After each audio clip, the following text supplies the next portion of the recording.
आपने एक्सप्लेन करना है कि हाइपॉक्सिक पल्मोनरी वेजोकंस्ट्रिक्शन क्या होती है। आप मुझे डेफिनेशन नहीं बताया, मुझे होता क्या है, It is इसका मतलब क्या है? the protective. It is the protective mechanism from where थोड़ा सा we, लाउड।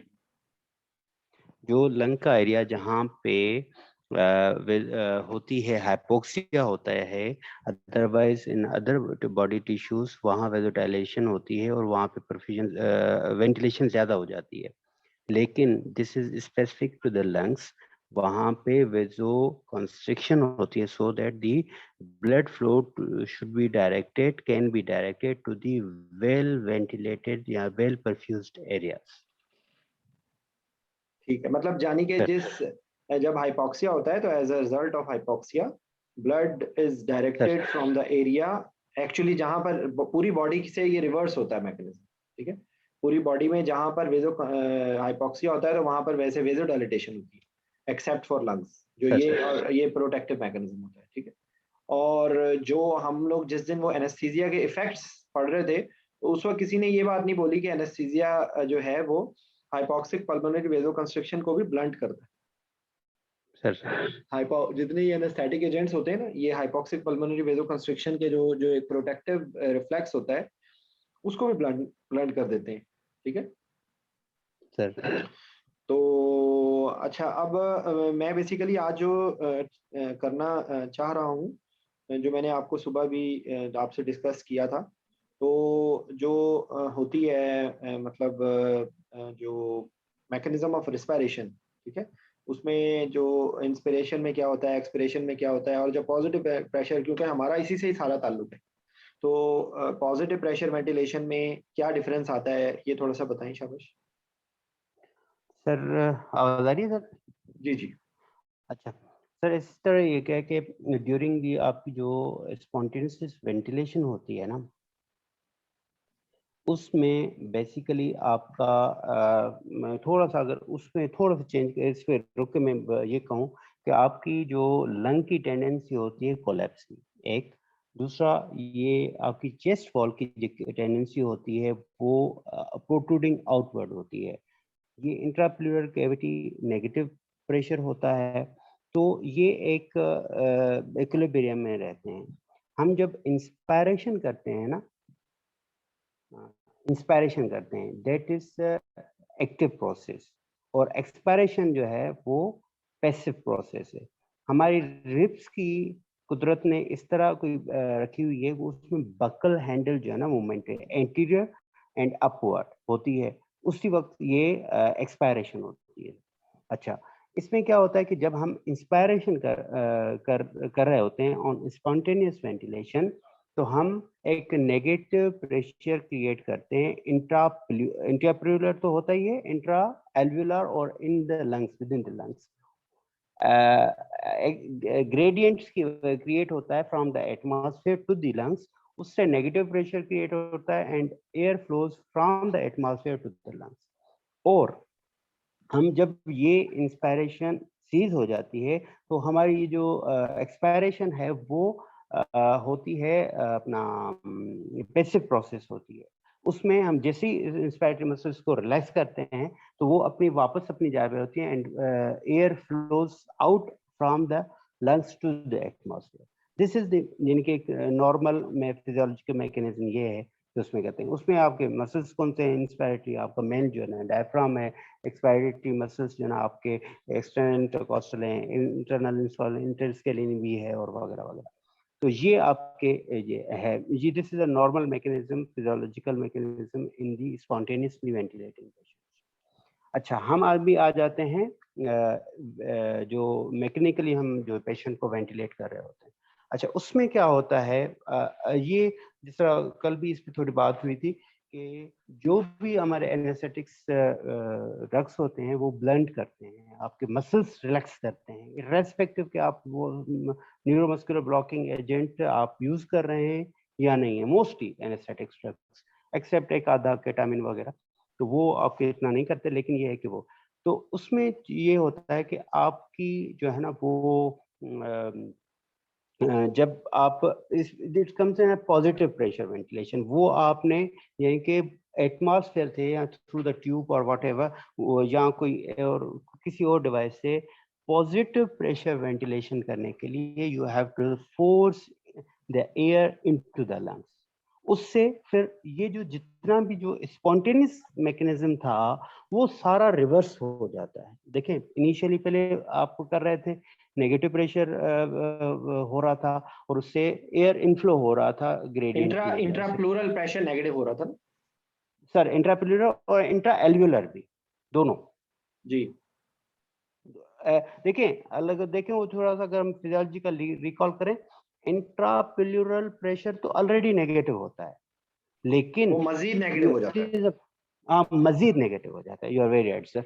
अच्छा, तो फिर जो है वो ग्रेडियंट दिस वाज स्पॉन्टेनियस इसमें कंट्रोल वेंटिलेशन में हम करते हैं। अच्छा, फिर उसके जो मैकेनिक्स है ना सारे रिवर्स हो जाते हैं। आपकी इफेक्ट्स जो आते हैं, अब मैं उस पर थोड़ी अगर बात करना चाहूँ कि क्या क्या इफेक्ट्स आते हैं।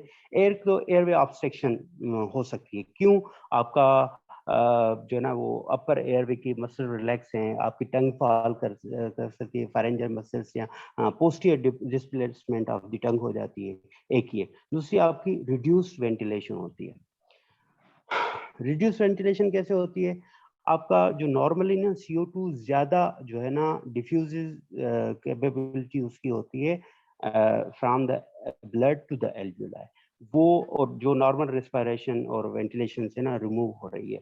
आपकी ये जो है ना वो किसी हद तक ब्लंट हो जाती है और आपकी हाइपोक्सिक हाइपरकार्बिक जो बॉडी के नॉर्मल रिस्पॉन्सेज हैं वो भी ब्लंट हो जाती है। यानी कि दैट मीन्स कि आप हाइपोक्सिया जनरेट होता है तकरीबन 60 kPa पे ना, अगर मैं गलत नहीं, mmHg सॉरी, 60 mmHg पे ना आपकी बॉडी रिस्पांस करती है, हाइपोक्सिक रिस्पांस आ जाती है of oxygen, partial pressure of oxygen, वो ब्लंट हो जाता है। दैट मीन्स आपके जो पेरिफेरल कीमोरिसेप्टर्स हैं या इवन सेंट्रल, वो जो CO2 के लिए वो सेंट्रल होते हैं, तो सेंट्रल आपके वो ब्लंट हो जाते हैं। उसमें आपको हाइपर कार्बिक या हाइपोक्सिक रिस्पांस नहीं आता। अच्छा, दूसरा ये कि आपकी जो ऑक्सीजनेशन होती है ना वो काफ़ी डिपेंडेंट होती है इंस्पायर्ड ऑक्सीजन पे, प्रेजेंस आपका अपर एयरवे की पेटेंसी पे, और क्या थी, हाँ, alveolar ventilation, adequate alveolar ventilation पे, और आपकी वेंटिलेशन और परफ्यूजन मैचिंग हो रही हो, और ऑक्सीजन की ट्रांसफर अक्रॉस एल्वियोलर और एंडोथेलियल मेम्ब्रेन्स वो सही हो रही है। ये आपके ये सारी जो चीजें मैंने आपको अभी गैस एक्सचेंज की बताई आपको, ये भी ब्लंट हो जाती है। इसके अलावा आपकी FRC कम हो जाती है। दैट मीन्स आपने पेशेंट को डिनाइट्रोजिनेट अच्छे तरीके से करना है, और सो दैट के, और ख़ास तौर पे ये जो बच्चे होते हैं, प्रेग्नेंट पेशेंट्स होती हैं, फैटी और स्मोकर्स होते हैं या फैटी ओबीस पेशेंट्स होते हैं, उनमें उसमें आप। अच्छा, उसके अलावा जो आपकी चेंजेस आती हैं, यही अभी जिस तरह अब हुआ भी था कि हाइपोक्सिक पल्मोनरी जो है ना वो आपका जो वेसोकंस्ट्रिक्शन है वो किसी हद तक ब्लंट हो जाती है। तो वो चीज़ें जो है ना वो आपकी इस प्रोटेक्टिव मैकेनिज्म को खास तौर पे जो है ना वो हेलोथिन वगैरह जो है ना वो आपको ब्लंट कर देती है। तो ये हमने छोटा छोटा मोटा मोटा पढ़ लिया कि ये जो ना इफेक्ट्स हैं on off the anaesthesia on the normal ventilation. अच्छा, नहीं, अब अगर लैटरल पोजीशन में क्या होता है, क्योंकि डिफरेंट पोजीशनिंग में एक प्रोन पोजीशन का बताएं कि प्रोन पोजीशन के अंदर रेस्पिरेटरी फंक्शंस और रेस्पिरेटरी जो होता है इफेक्ट वो किस तरह होता है, और एक लैटरल पोजीशन, पहले प्रोन पोजीशन बता दें। अच्छा sir, prone position supine position बताऊं? सुमाइर में सर FRC तो यूजुअली कम हो जाती है तकरीबन। सुपाइन बता दें। सुपाइन में सर FRC यूजुअली कम हो जाती है तकरीबन, अगर मैं गलत, काफी पहले का पढ़ा हुआ था, शायद 1 लीटर तक, शायद, या 1 लीटर आधे लीटर से within up to maximum 1 litre FRC आपकी कम हो जाती है। उससे आपका ये है कि आपने जो आपका ऑक्सीजन रिजर्व है, दैट इज योर FRC, तो वो आपका कम हो जाती है। And that response is exaggerated in the आपके obese patient, female pregnant patients और बच्चों में से ये दिसे जाता है। और उसको फर्दर जब एनेस्थीसिया आप नहीं देते नहीं, हैं वो आप फर्दर एग्जैक्टली एग्जेजरेट हो जाता है। एक सेकंड देखिए, मेरी बात सुनिए, ये तो है सरफेस की बात, ठीक है। एग्जैक्टली होता क्या है गैस, मतलब बेसिकली रेस्पिरेटरी सिस्टम में प्रोन पोजीशन में होता क्या है? सर आपका जो प्रोन प्रोन में पूछ रहे हैं अभी सुपाइन पोजीशन सर ये पूछ रहे सर ये सर पूछ रहे हैं जोन 1 में क्या होगा, जोन 2 वाला वो तो नहीं पूछ रहे हैं आप सर? नहीं वो तो वो तो अभी जोन की तो हमने बात ही नहीं की। मैं वैसे जनरली आप पूछ रहा हूँ। प्रोन पोजीशन का पूछ रहे हैं या सुपाइन पोजीशन का पूछ रहे प्रोन हैं? पोजीशन बताएं। अच्छा, प्रोन पोजीशन में आपके देखें, जब अगर इरेक्ट होता है पेशेंट या सुपाइन होता है, वो उससे ज्यादा यानी कि आपका जो डायफ्राम है ना वो टुवर्ड्स अपवर्ड, थोड़ा सा अपवर्ड सेफेलेट जो है ना वो प्रोट्रूड करेगा आपके एब्डोमिनल इंट्रा एब्डोमिनल प्रेशर की ज्यादती की वजह से। That means that will affect आपकी वो क्या कहते हैं कंप्लायंस ऑफ द लंग्स, और आपकी जो है ना वो इंट्राथोरेसिक स्पेस कम होगा, simultaneously that will decrease the FRC as well. अच्छा, और बस सर यही है। सर जिशान ये आप दो बताएं। तीन चीजें मुझसे पूछी हुई थी, वाई में पूछी थी कि सर एक तो compliant of the respiratory compliant क्या है, फिर आप लोगों ने पूछा था यहाँ पर ये स्टैटिक कंप्लायंस क्या है, फिर डायनामिक कंप्लायंस क्या है सर? नहीं इससे अतीक भाई आप भी डिस्ट्रैक्ट हो रहे हैं, अजहर भाई भी डिस्ट्रैक्ट हो रहे हैं। मैं सवाल कुछ और पूछ रहा हूँ, जवाब आप लोग कुछ और दे रहे हैं। अब आप कंप्लाइंस पे चले गए। मैं आपसे सिर्फ ये पूछ रहा हूँ कि प्रोन पोजीशन के अंदर रेस्पिरेटरी सिस्टम में क्या चेंज आती है? अभी अभी हम लोगों ने बात की है ना कि एफआरसी पे ये इफेक्ट होता है और इस पे ये होता है, तो प्रोन पोजीशन में किस तरह क्या होती है प्रोन पोजीशन? पहले तो मुझे बताएं कि आप लोग मिक्सअप कर रहे हैं प्रोन पोजीशन और सुपाइन पोजीशन के अंदर एक जैसा इफेक्ट होता है?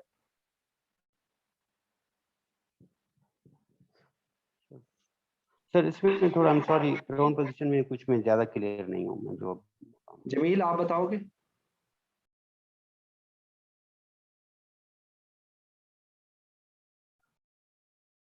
जी अतीक भाई आप बताएं। आप क्या बता रहे थे? आप कंप्लायंस की तरफ चले गए। मैं कंप्लायंस की तो बात इस वक्त हम नहीं कर रहे। प्रोन पोजीशन का बताइए, प्रोन पोजीशन में क्या होता है?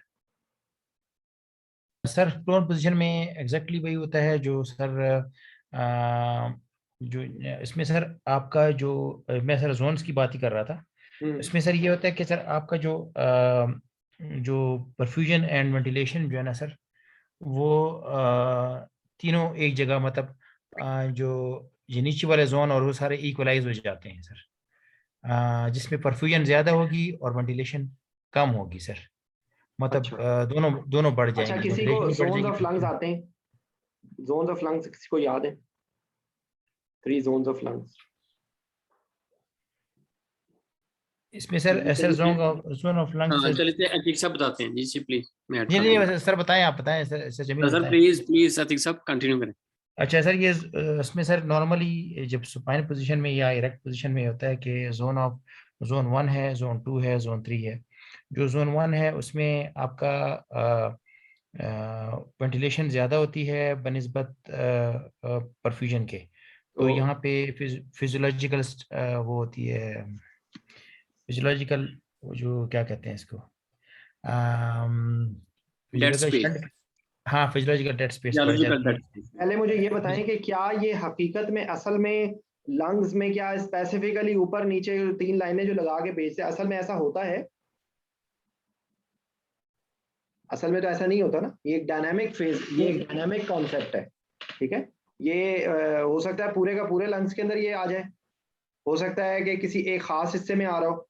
तो बेसिकली कॉन्सेप्ट रखें कि जोन 1 का मतलब है डेड स्पेस, ठीक है। Dead space. अगर आप कह रहे हैं कि किसी हिस्से में लंग्स के किसी हिस्से में जोन 1 वेंटिलेशन हो रही है, तो वहां पे इसका मतलब है कि एयर जा रही है, ब्लड नहीं जा रहा, ठीक है। जी सर ऐसे ही मगर ये कि उसको फिर आगे फर्दर डिवाइड कर सकते हैं हम एनाटॉमिकल डेड स्पेस और फिजियोलॉजिकल डेड स्पेस में। जैसे अतीक साहब ने बताया ना कि वो जो अलवलाई लेवल पे होगी ना, वो फिजियोलॉजिकल डेड स्पेस है। एनाटॉमिकल जो है ना वो अपर नहीं एयर नहीं वे नहीं है। नहीं जमील, हम जोन के रेफरेंस से बात कर रहे हैं। हाँ जी जोन के रेफरेंस से वही मैं कह रहा हूँ कि जोन जो है ना ये डेफिनेटली हम लाइन लाइन बताते हैं ना, तो इसको ग्रॉसली डिवाइड किया गया है। ये ऐसी कोई शार्प ऐसी नहीं है कि आप जो है ना वो एक लोब में आके आपका ये लेवल हो जाएगा वो, बल्कि अब तो 4th जोन जो ना कर दी हुए, जो लास्ट एंड वाला पे है ना उसमें डेफिनेटली इंटरस्टिशियल जो होती है ना वो फोर्सेस ज्यादा होती हैं। मगर वेस्ट में जो जोन की डिवीजन की थी ना, वो 3 जोन उसने किए थे, अपर, मिडल और लोअर, अच्छा, अकॉर्डिंग टू द देखो जमील, मेरी जो बात है ना सुनो। वो। देखिए जी सर। बिल्कुल आप लोग सब डिटेल में जा रहे हैं, मैं आपसे कुछ और बात कर रहा हूँ, आप कुछ और बात कर रहे हैं, थोड़ा सा आज फोकस नहीं हो रहा सही। मैं आपसे सिर्फ ये कह रहा हूँ, इस वक्त सिर्फ जब जोन्स की, अगर हम जोन्स की बात कर रहे हैं तो सिर्फ जोन्स की बात कर लें। यहाँ पर पहले जोन के अंदर क्या हो रहा है, पहले जोन के जोन अंदर में उसमें जो है वो पहले वेंटिलेशन जोन ज्यादा को है, आप डेड फील्डिंग स्पेस कम है। कहेंगे। अच्छा, अब हाँ, डेड दूसरे, स्पेस है, डिस्टेंटेड है ज्यादा वहाँ। तो इस अब दूसरे जोन में क्या होगा? दूसरे जोन में जो है ना वो जोन वेंटिलेशन में भी होती सर है। हाँ वेंटिलेशन ज्यादा होती है, परफ्यूजन कम होती है। हम्म, अगर उसको इस तरह से किया जाए ना कि एल्वुलर प्रेशर ठीक है, और आर्टेरियल प्रेशर और वेनस प्रेशर, क्योंकि ये तीनों की जो है ना वो प्रेशर। आवाज नहीं आ रही।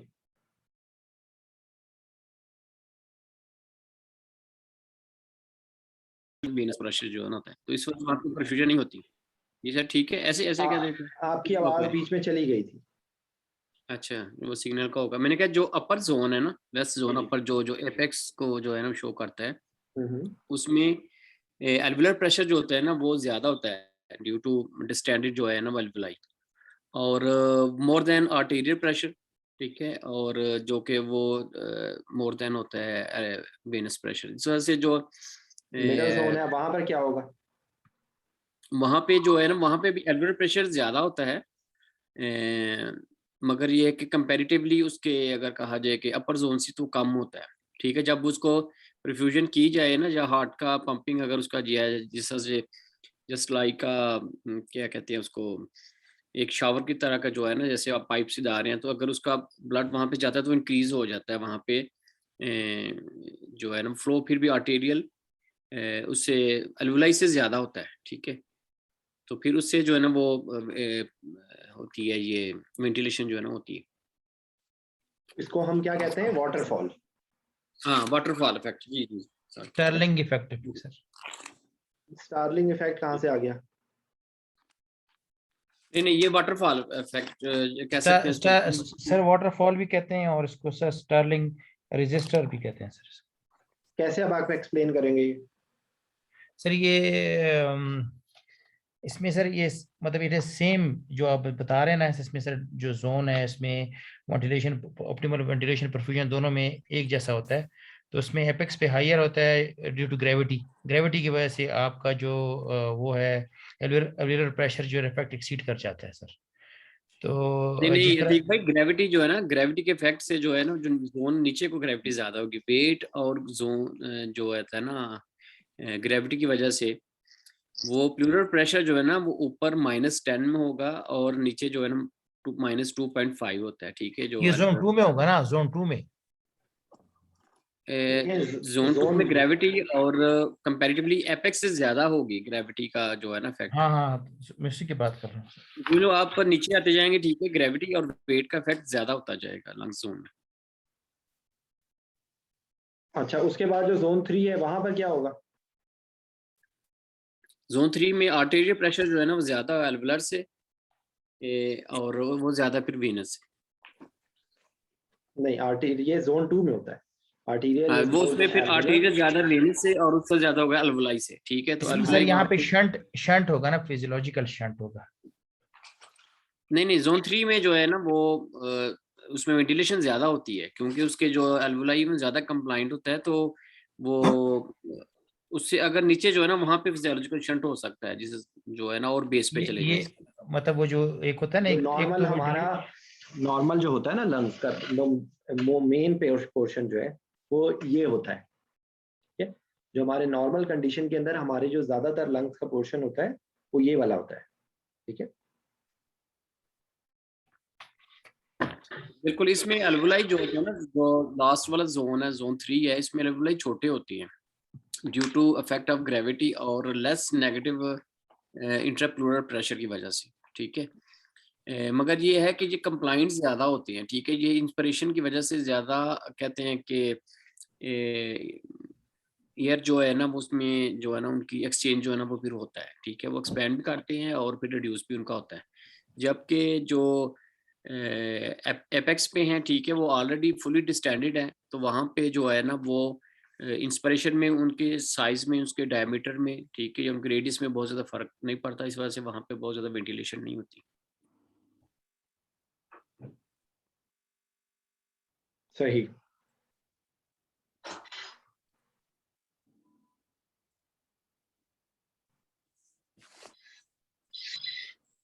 अच्छा, अब मुझे ये बताएं कि जो लैटरल पोजीशन, क्या नाम है उसका, जो प्रोन पोजीशन है, अब प्रोन पोजीशन के साथ इसको कोरिलेट करें, प्रोन पोजीशन में क्या होगा?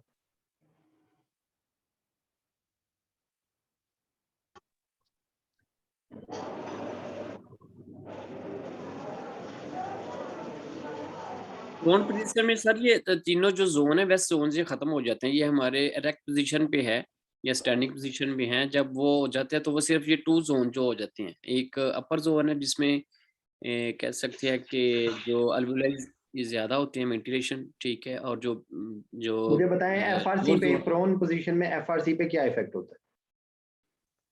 एफआरसी कम होती है। एफआरसी कम होती है या एफआरसी ज्यादा होती है?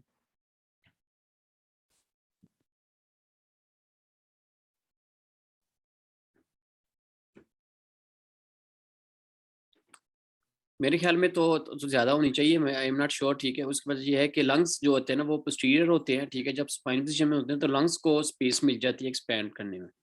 एफआरसी इंप्रूव होती है। अब अगर एफआरसी कम होगी तो मुझे बताएं कि प्रोन पोजीशन में ये हम कोरोना में और ये फिर ऐसे पेशेंट को प्रोन नहीं करते, या भाई आरडीज में भी नहीं करते। देखें प्रोन पोजीशन के अंदर यही मैं बात उस वक्त टोक रहा था, अजहर भी गलत बोल रहा था, अतीक भाई भी गलत बोल रहे थे। प्रोन पोजीशन के अंदर एफआरसी इंप्रूव होती है, ठीक है। वो आपने एब्डोमेन, इसीलिए तो आपने एब्डोमेन, अगर आप एब्डोमेन क्लियर नहीं करेंगे तो फिर ये इफेक्ट खत्म हो जाएगा। आपने एब्डोमेन को क्लियर करना होता है, एब्डोमेन हैंग कर रहा होता है प्रोन पोजीशन के अंदर, और कहानी सॉरी जो सुपाइन पोजीशन में एब्डोमेन का वजन लंग्स पे आता है, तो उसकी वजह से एफआरसी कम होती है, ठीक है। जब प्रोन पोजीशन सर होती है, सवाल है जी जी सर, जो हम ARDS में ये कोविड निमोनिया वगैरह में हम जो प्रोन करते हैं उसमें तो एब्डोमेन हैंगिंग का कोई कंसेप्ट नहीं देते वो लोग। लेकिन आपको फिर हम भी तो करना, नहीं नहीं नहीं नहीं नहीं, वो इसका ये मतलब थोड़ी है कि वो आपको चेस्ट के नीचे कुछ रख के एब्डोमेन को, अगर एब्डोमेन कंप्रेस हो गया तो फिर तो फायदा कौन, सारी वो बात ही खत्म हो गई। हाँ, क्योंकि प्रेशर आ जाएगा। Thank you very much. इसीलिए प्रोन पोजीशन आईसीयू के अंदर सर इसमें ना सम है, ठीक है। सर इसमें प्रोन पोजीशन जो है ना उसमें सर आपका जो लंग कंप्लायंस है वो डिक्रीज हो जाता है और वर्क ऑफ ब्रीदिंग बढ़ जाती है प्रोन पोजीशन में। लंग कंप्लायंस कैसे कम होती है? सर आपका वो जो वो मूवमेंट नहीं कम वो नहीं होते ना सर, मूवमेंट जो है ना, हाँ सर, अब आपने पेशेंट को डिबेट किया, दैट इज सेपरेट थिंग, लेकिन ये कि आपका जो मसल्स हैं वो तो एक्सपेंड नहीं कर पा रहे हैं ना सर, सारा का सारा उसके ऊपर वो है सर। देख लें अतीक अब भाई इससे ये सर मजेदार इसमें ना डिक्रीज लंग कंप्लायंस होता है, इंक्रीज वर्क ऑफ ब्रीदिंग होता है इसमें, ओटीटी की डिस्लॉजमेंट के चांसेस, डिस्ट्रीब्यूशन के चांसेस ज्यादा हो जाते हैं सर। मैं देखें ना, अब मैं आपसे कुछ और सवाल, फिर मैं वही कह रहा हूँ कि आपसे अगर कोई वाइवे में आपसे ये पूछे कि भाई प्रोन पोजीशन के अंदर आप क्यों कर रहे हैं, अब आप इसके हिसाब से तो फिर आपको प्रोन पोजीशन नहीं करना चाहिए। अगर उन्होंने कहा एफआरसी कम हो रही है, आप कह रहे हैं कि कंप्लायंस कम हो रही है, तो फिर हम करते क्यों हैं? सर मेरे साथ डॉक्टर नसरुल्लाह बैठे हुए हैं और ये कोरोना आईसीयू में जो है ना वो इन्होंने काम किया, अभी भी है, ठीक है, वो बता रहे हैं, यही वो बता रहे, कह रहे हैं कि अक्सर में अगर प्रैक्टिस ये है कि वो अब्डोमेन और pelvis, we are not abdomen को फ्री नहीं टॉकिंग करते। अबाउट, जमील प्लीज एक टू द पॉइंट रहो, इस बार we are not talking about practice in Pakistan, we are talking about the no वही मैं कांसेप्ट कह रहा हूँ ऑफ ना, स्पेस होनी चाहिए, चेस्ट के नीचे पिलो रखते हैं और पेल्विस में पीछे रखते हैं, अब्डोमेन को फ्री करते हैं और फिर प्रोन पोजीशन जो होती है ना उसमें एफआरसी बढ़ती है, ठीक है, तो ये ठीक है, बेनिफिशियल तो होती ये है किसी भी। करेक्ट। और दूसरा क्या होता है, दूसरी जब भी ये करते हैं तो ये इंटरमिटेंट प्रोन वेंटिलेशन की जाती है, ठीक है। जी इंटरमिटेंट प्रोन वेंटिलेशन में होता ये है कि लंग्स के वो एल्वेलाई के जो सुपाइन पोजीशन में रिक्रूट नहीं हो रहे होते, वो इस पोजीशन के अंदर रिक्रूट होते हैं, ठीक है। तो एक्चुअली इट्स इंटरमिटेंट। तो ये बेसिकली आप समझ लें कि रोटी को तवे के ऊपर दोनों साइड से आप तल रहे हैं, that is somewhat like that, ठीक है। तो अब ये देखें वहां पर अगर आपसे क्वेश्चन वो ये पूछ रहे हैं अतीक भाई कि प्रोन पोजीशन के अंदर क्या एडवांटेज है, तो आप उनको ये थोड़ी बताएंगे कि प्रोन पोजीशन में ईटीटी डिसलॉज हो जाती है। ये इररेलेवेंट बात है। वहां पर इन बातों से एग्जामिनर इरिटेट होता है, ठीक है, ये इररेलेवेंट बात है। वहां पर आपने सिर्फ सब किताब में लिखी हुई चीजों को रिप्रोड्यूस, अब आपने जैसे आपको मैं इस बात पे अपसेट हो रहा हूँ कि मैं आप वाटरफॉल पे बोल के वहां पर आप सेटिस्फाई नहीं हो रहे, आप एक और नाम भी ले रहे हैं विच इज यूजलेस। वो आपसे पूछ लेगा हाँ भाई एक्सप्लेन करो स्टारलिंग, क्या नाम है इसका, क्या नाम है इसका, तो ये that will not be a nice thing. Sir वो दूसरा नाम है इसका, है ना सर, एक और नाम है। अतीक भाई वाइवे में आपके लिए ही, बाकियों को चले छोड़ दें, आपने कोई, आपके लिए हराम है ये इस तरह के जुमले। ठीक है सर, ठीक है। अगर आपसे जोन ऑफ लंग पूछे सिंपल, आपने क्या जवाब देना है? आपने कहना है ऊपर डेड स्पेस है, दरमियान में ग्रेजुअली बढ़ता है और नीचे जो है वो ऑप्टिमल होता है। वहां पर एल्वेलाई भी बेहतर होता है और जो है वो क्या उसको कहते हैं, ब्लड फ्लो भी बेहतर होता है। इतनी सी बात है। आप उसको एक लफ्ज क्यों बोलना चाह रहे हैं? आप मुझे एक्सप्लेन करेंगे why you want to explain another word. Sir हराम कर दिया सर मैंने, बस तौबा कर ली। ठीक है, ठीक है सर। और प्रोन जो वेंट होता है, अब यहाँ पर वो, यहाँ पर मैं दूसरी भी बात कर रहा हूँ कि ये नई एक्सप्लेनेशन है कि हमारे सेटअप में नहीं हो रहा। हमने तो ये चीज समझ रहे हैं ना कि प्रोन पोजीशन का एडवांटेज क्या है। प्रोन पोजीशन का एडवांटेज ये है कि प्रोन पोजीशन के अंदर एफआरसी प्रूव कर दी है। प्रोन पोजीशन में वो लंग्स रिक्रूट होते हैं कि जो सुपाइन पोजीशन में रिक्रूट नहीं हो रहे, ठीक है, तो दैट इज द एडवांटेज, ठीक है।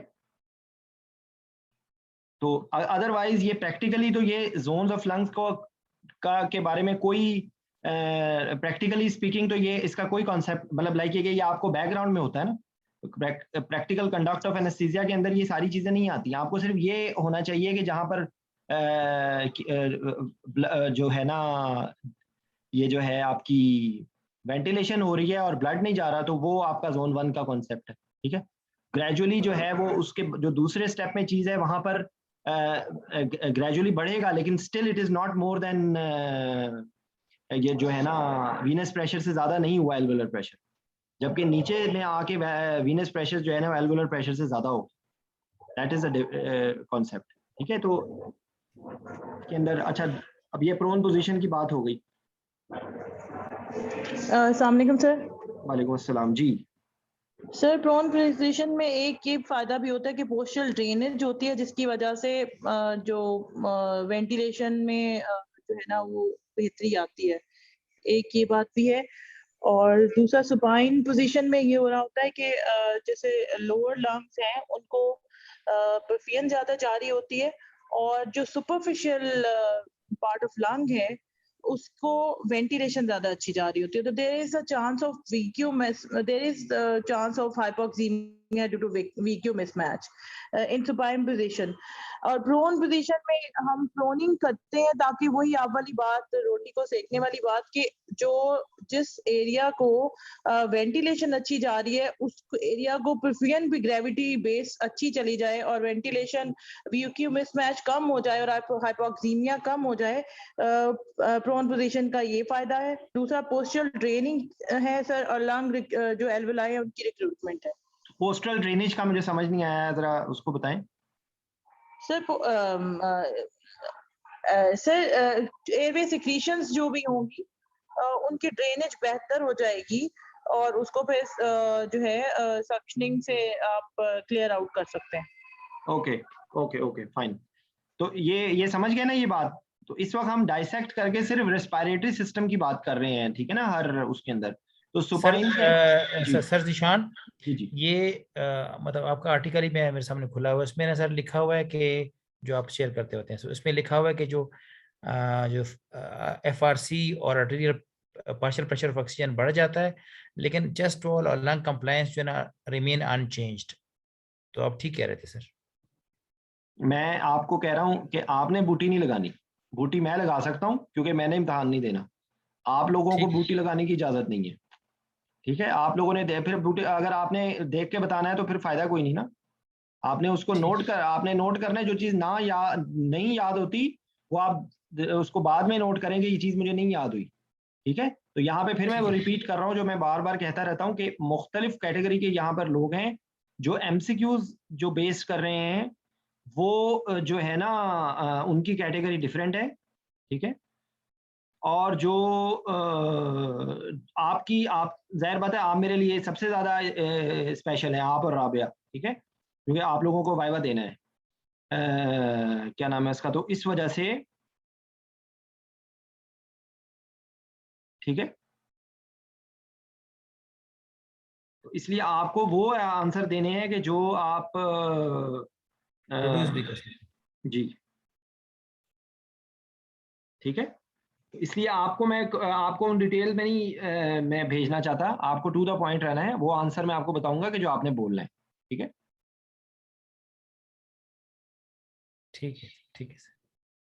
क्योंकि ये क्वेश्चन आपसे लीस्ट लाइकली है पूछा जाना, सिर्फ आपको इसका कॉन्सेप्ट होना चाहिए। अब जैसे देखें ना, आप बोल रहे हैं कि FRC कम हो रहा है, अब वो तो बिल्कुल ऑपोजिट बात है। अब आप अगर आपने बोल दिया कि FRC कम है तो आपके लिए तबाही हो जाएगी ना। सही कह रहे हैं सर। ठीक है, अच्छा अब लेटरल पे आ जाए। Rabia take over. जी सामने हो। लेटरल पोजीशन में क्या होता है? जी सर, लेटरल पोजीशन में जो है हमारे पास बेसिकली वही बात के जो ब्लड है वो ग्रेविटेशनल उसकी जो है फ्लो होगा। तो लेटरल अवेक और लेटरल इंड्यूस पेशेंट और lateral patient with positive pressure ventilation को मैं डिस्कस करूंगी। अब लेटरल अवेक जो पेशेंट होता है सर, उसके अंदर नॉर्मली जो होगा ये कि जो ब्लड है वो लोअर लंग की तरफ जाएगा ड्यू टू ग्रेविटेशनल इफेक्ट। और दूसरी बात ये कि जो वेंटिलेशन है सर वो जो है अपर लंग जो है उसकी बेहतर होती है। लेकिन जो व्हेन पेशेंट इज अवेक तो लोअर लंग जो है वो उसकी वेंटिलेशन भी बेहतर होती है in lateral position due to 3 reasons. Number 1 कि वो कंप्लायंस कर्व के ऊपर ऑप्टिमल पोजीशन पे होता है फॉर वेंटिलेशन। वो कैसे? नंबर 2 जी सर, वो कंप्लायंस क्यों बेहतर होती है?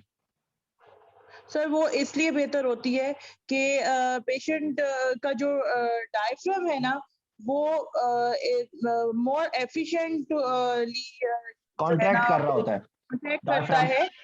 हाँ जी, in then the upper free hemidiaphragm and इस वजह से वो कंप्लायंस कर्व के ऊपर ऑप्टिमल कंडीशन के ऊपर होता है। और दूसरी बात ये जो है वहां पे ब्लड फ्लो भी जो है ना ग्रेविटेशनल इफेक्ट से सही जा रही है, तो जिसकी वजह से हाइपोक्सिया नहीं होता, हाइपोक्सीमिया पेशेंट को नहीं होता। अब अगर यही पेशेंट इंड्यूस हो जाए इन लेटरल पोजीशन तो होता ये है कि ब्लड तो लोअर लंग में ही जा रहा है, ठीक है, लेकिन जो है ना पेशेंट की जो लोअर लंग है वो कंप्लायंस कर्व के ऊपर जो है ना अनफेवरेबल पार्ट पे आ जाता है। जब आपने बताया कि भाई अभी आपने पेशेंट को एनेस्थेटाइज कर दिया, वन लंग वेंटिलेशन पे नहीं गए, अभी आपने सिर्फ anaesthetise patient in lateral position, ठीक है, anaesthetise patient in lateral position. Sir निशान इसमें जो है जिस तरह आपने जोन 2 वाली कंडीशन होगी ना कि ब्लड फ्लोज विल मतलब जो blood flow to under ventilated area by gravity होगा सर बेसिकली मसला ये है कि ब्लड फ्लो नीचे वाले लंग पे जा रहा है but the ventilation is good on the upper lung in induced patient. सही कह रहे हैं, इंक्रीज लंग कंप्लायंस की वजह से सही कह रहे हैं। वजह से वीक्यू मिसमैच क्रिएट हो जाता है और पेशेंट जो है ना इससे पेशेंट का हाइपोक्सीमिया के चांसेस होते हैं, वो बढ़ जाते हैं। और this when the patient is mechanically ventilated in a lateral position तो these conditions are aggravated।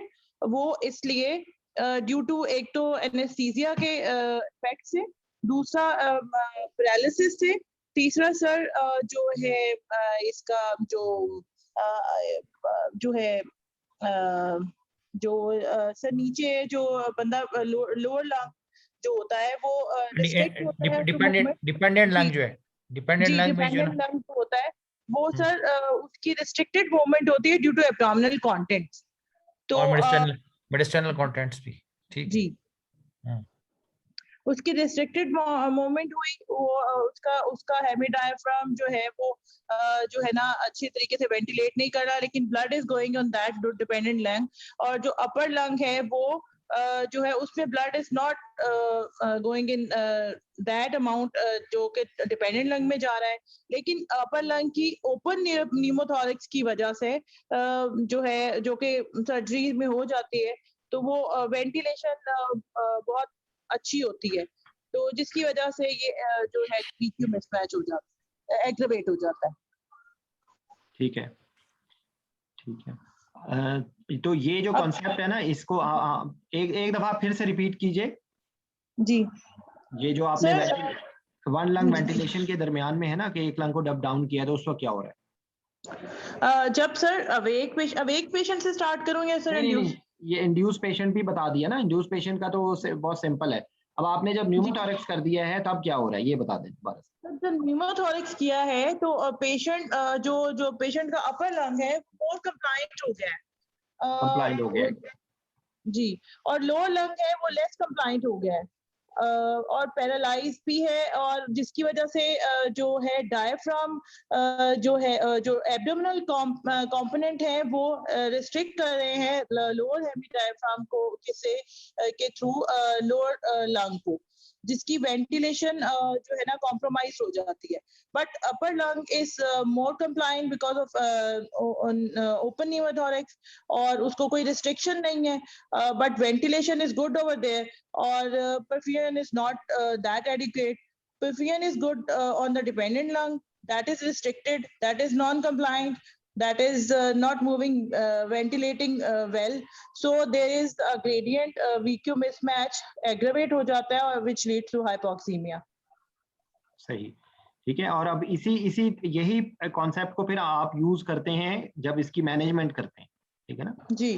तो जब आप वन लंग वेंटिलेशन के अंदर अगर होती है हाइपोक्सिया, तो उसके अंदर फिर आप इसी तरीके से एपनिक ऑक्सीजन का कॉन्सेप्ट होता है, सी पैप का कॉन्सेप्ट होता है, पीप का कॉन्सेप्ट होता है, ठीक है ना। एपनिक ऑक्सीजनेशन आप देते हैं ऊपर वाले लंग में, और सी पैप देते हैं, पीप देते हैं आप जो वेंटिलेटेड और जी सर वेंटिलेटेड लंग में, ठीक है। ये समझ आ एक्सक्यूज गया मी सर, आपको? तो एपनिक ऑक्सीजनेशन का ना कांसेप्ट थोड़ा सा इजी करके बता दें। देखें, एपनिक ऑक्सीजनेशन के अंदर ना जो आप ये समझ लीजिए कि जो डिफ्यूजन के जरिए जा रही होती है, क्योंकि आप वो हाई फ्लो पे दे रहे होते हैं ऑक्सीजन, ठीक है।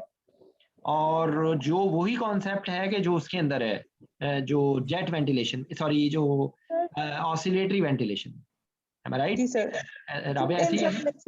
जी sir, insufflation of oxygen. PEEP is equal to apneic oxygenation. No, Giving PEEP to the No. देखें, ये तो जो ओपन लंग है ना, जो डाउन किया हुआ है, जहाँ पे सर्जरी हो रही है, वहीं पर ये ऑक्सीजन लगा रहे हैं, तो वो डिफ्यूजन के जरिए जा रही है, यानी कि बस एक वहां पर कैपिटल है जिससे ऑक्सीजन फ्लो हो रही है to a lung which is not moving और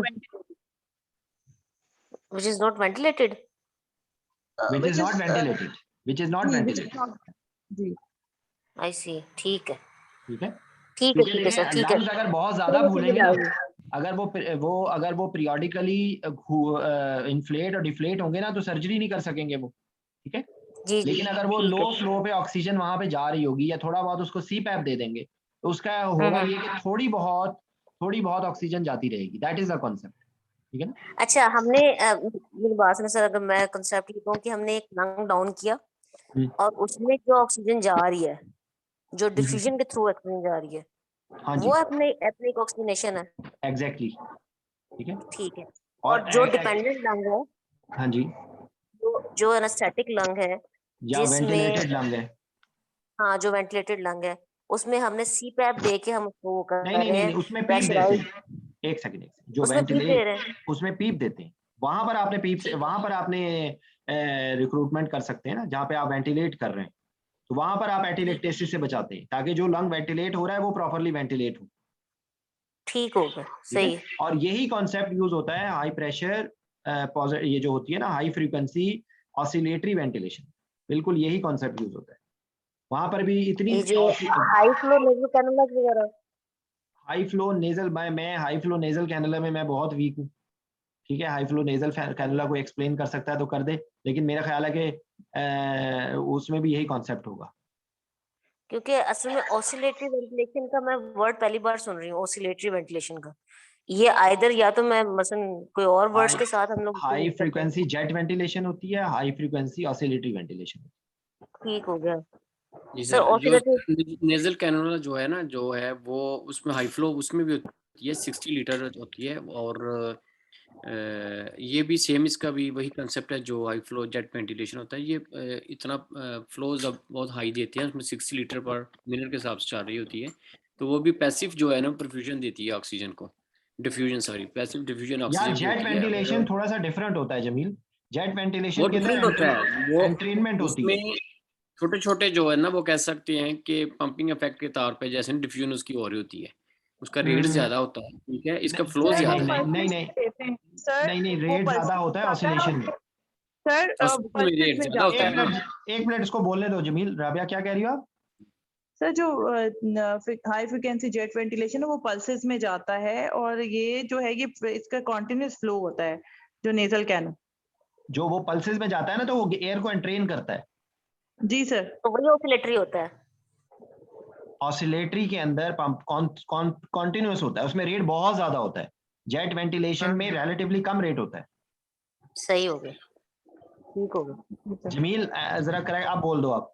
अब आप बोलो, आप हाँ क्या नहीं बोल रहे ठीक है, वो इसमें ये है कि जो नेजल कैनुला है ना, उसमें डायरेक्ट कंटिन्यूसली जो है ना फ्लो जा रहा होता है, और उस हाई फ्लो की वजह से जो है ना वो डिफ्यूजनल जो है ना डिफ्यूजन हो रही है ऑक्सीजन की, ठीक है, जिसकी वजह से ऑक्सीजन FeO2 90% तक जो है ना वो उसको मिलती है।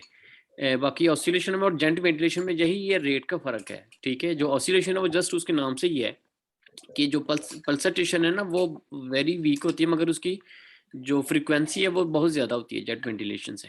तो वो उसी वजह से वो जो ना वो जब उसमें भी फ्लो ज़्यादा होता है, पल्सेशन की वजह से ऑक्सीजन जा रही होती है, तो उससे वो उसकी जो ना ऑक्सीजन जमील आपकी डिफ्यूजन जो है ना इम्प्रूव होती है। जमील आपकी आवाज नहीं आ रही। जी डॉक्टर शाइस्ता, आप क्या कह रही थी? नहीं आ रही सर। डॉक्टर जीशान, मैं ये क्वेश्चन पूछ रही थी कि जो लेटरल डेक्यूबिटस पोजीशन है, ये जो डॉक्टर राबिया ने अच्छा समझाया, तो मुझे सिर्फ ये क्लियर करना था कि फिर इसमें एफआरसी पे क्या इफेक्ट होगा? एफआरसी पे क्या इफेक्ट होगा बताएं। एफआरसी पे डिक्रीज होगी है।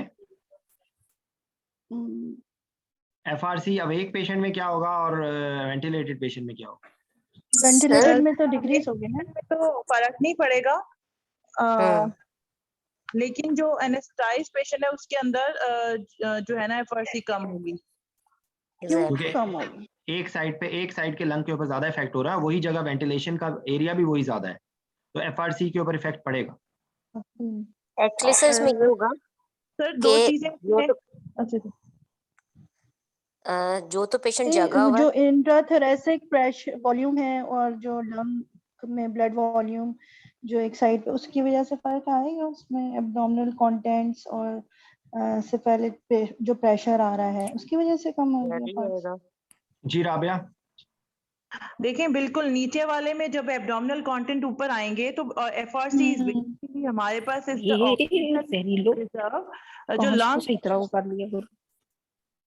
हेलो जी, जी हेलो प्लीज, हाँ आप बोलें प्लीज। जी जी बिल्कुल ऐसा ही होगा कि नीचे वाले लंग के जब एब्डोमिनल कंटेंट ऊपर आएंगे तो वो उसका जो एरिया जो है वो कम होगा लंग का।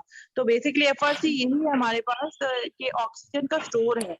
तो जब लंग कम वेंटिलेट होंगे तो कम उसके अंदर कम स्टोर होगा, तो एफआरसी एक तो यहाँ से कम होगी, दूसरा ऊपर वाले लंग जो है वो जब ओपन होगा, ओपन निमोथेरेक्स होगा, तो उसको सर्जिकली रिट्रैक्ट किया जाता है, तो वो तब भी जो है ना उसकी वो वेंटिलेट नहीं होगा, या वो उसको जब वेंटिलेशन से कम किया जाएगा तो मतलब उसको हिंड्रेंस आएगी वेंटिलेशन से।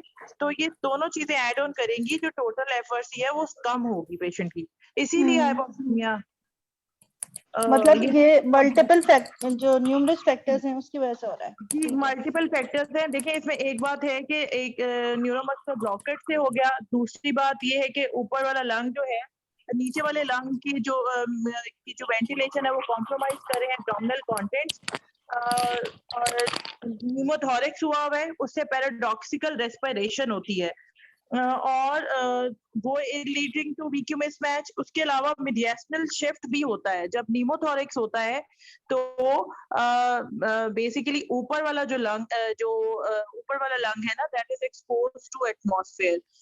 जो नीचे वाला लंग होता है ना, उसके अंदर नेगेटिव इंट्राथोरैसिक प्रेशर होता है। जब इंस्पायरेशन होती है तो नीचे वाले लंग में जो है ना इंट्राथोरैसिक प्रेशर कम होता है, लेकिन ऊपर वाले लंग में नहीं। तो सारे मिडिएशनल स्ट्रक्चर जो है ना वो नीचे की तरफ मूव कर जाते हैं, तो वो लंग के वॉल्यूम को कम कर देते हैं। वो भी जिसकी वजह से उसके टाइडल वॉल्यूम में कंट्रीब्यूशन कम होती है, which leads to decrease in the which leads to hypoxemia as well। तो हमारे पास 3-4 फैक्टर्स हैं जो कि मिलके वीक्यू मिसमैच की तरफ जाते हैं और अल्टीमेटली हाइपोक्सीमिया होता है। बिल्कुल इसी तरह ही है। ठीक है, समझ आ गई ये बात? जी नादिर, आपका क्या क्वेश्चन है? सर मैं ये पूछ रहा था कि राबिया ने बताया है कि जो लेटरल पोजीशन है उसमें अपर जो लंग है उसकी जो वेंटिलेशन है, चाहे वो अवेक है चाहे एनेस्थेटाइज है, दोनों में वेंटिलेशन ज्यादा होती है ना? नहीं, जब अवेक होता है तो क्या नाम है इसका, लोअर की ज्यादा होती है। नहीं सर, इन्होंने यही बताया कि दोनों में मतलब जब अवेक होता है तो लोअर और अपर की वेंटिलेशन सर लोअर की बेटर होती है as compare to the induced patient. Okay upper की बेहतर होती है, लेकिन वो जो इफेक्ट होता है वो इतना प्रोनाउंस नहीं होता, क्योंकि बाकी जो कंप्लायंस कर्व है उसके ऊपर वो बेहतर होता है because of more tone of diaphragm. ठीक है, यानी कि जब डायफ्राम की टोन ठीक है तो उस चीज को कंपनसेट कर रहा होता है। जब डायफ्राम की टोन खत्म हो जाती है तो उसके बाद वो इफेक्ट प्रोनाउंस हो जाता है और वो हाइपोक्सिया की तरफ चला जाता है। जी सर। अच्छा, ये देखिए मैं आपको एक बात बताता हूँ, यहाँ पर थोड़ा ज़हन में रखें बात ये कि ये बहुत वर्जिन कॉन्सेप्ट्स होते हैं। यहाँ पर थोड़ी सी भी चीज़ों को आप डिटेल में जाएंगे ना तो आप फंसते जाएंगे। ये बहुत मैं आपको बता रहा हूँ, ये it's a very difficult to explain. ठीक है, तो आपने इसमें बेसिक चीज़ें याद रखें, बाकी चीज़ों में आपको उसी बेसिक कॉन्सेप्ट की बेस पे आगे चलें। ठीक है, जमील कुछ कहना चाहते हो? और जी नहीं सर, ये डॉक्टर राबिया ने बहुत अच्छा एक्सप्लेन किया है। बिल्कुल वो ये कंटिन्यू करें यही जो है ना, वो मेरे ख्याल में इनकी ग्रिप अच्छी है माशाल्लाह इस पे टॉपिक पे। ठीक है, तो अच्छा जो है ना ये जो टॉपिक है इसकी जो सिग्निफिकेंस है, ये पूरा थोरेसिक एनेस्थीसिया इसी बेस पे है। वो जो थोरेसिक एनेस्थीसिया है ना उसके अंदर यही इसी बेस के ऊपर पूरा थोरेसिक एनेस्थीसिया। तो जिसको ये बात समझ आ गई तो उसके अंदर बाकी लोग घबराते हैं। लोग बल्कि क्या करते हैं कि कहते हैं कि जी आईएमएम के सिलेबस के अंदर और एमसीपीएस के सिलेबस के अंदर वन लंग वेंटिलेशन नहीं है। वो खाली ये इतनी सी बात है और उसमें है क्या, वन लंग वेंटिलेशन की इंडिकेशन, वन लंग वेंटिलेशन कैसे करते हैं, और उसके बाद हाइपोक्सिया की मैनेजमेंट। तो हाइपोक्सिया की मैनेजमेंट के लिए आपको वेंटिलेशन का कॉन्सेप्ट आना चाहिए। ये वेंटिलेशन में हो क्या रहा होता है, हाइपोक्सिक पल्मोनरी वेजोकंस्ट्रिक्शन। अच्छा राबिया, हाइपोक्सिक पल्मोनरी वेजोकंस्ट्रिक्शन के बारे में थोड़ा सा बता दें इस रेफरेंस से कि जब नॉर्मली तो जो हो रहा होता है इफेक्ट हो रहा होता है, तो यहाँ पर हाइपोक्सिक पल्मोनरी वेजोकंस्ट्रिक्शन का क्या कॉन्सेप्ट आ रहा है इस जगह पे? सर यहाँ पे ये है कि it is beneficial for patient which is going through one lung ventilation. So ये हमें हाइपोक्सीमिया को कम करती है। It's basically a protective mechanism of body against the hypoxemia. होता ये है, 3 चीजें हैं जो हमें वन लंग वेंटिलेशन में हाइपोक्सीमिया से बचाती हैं।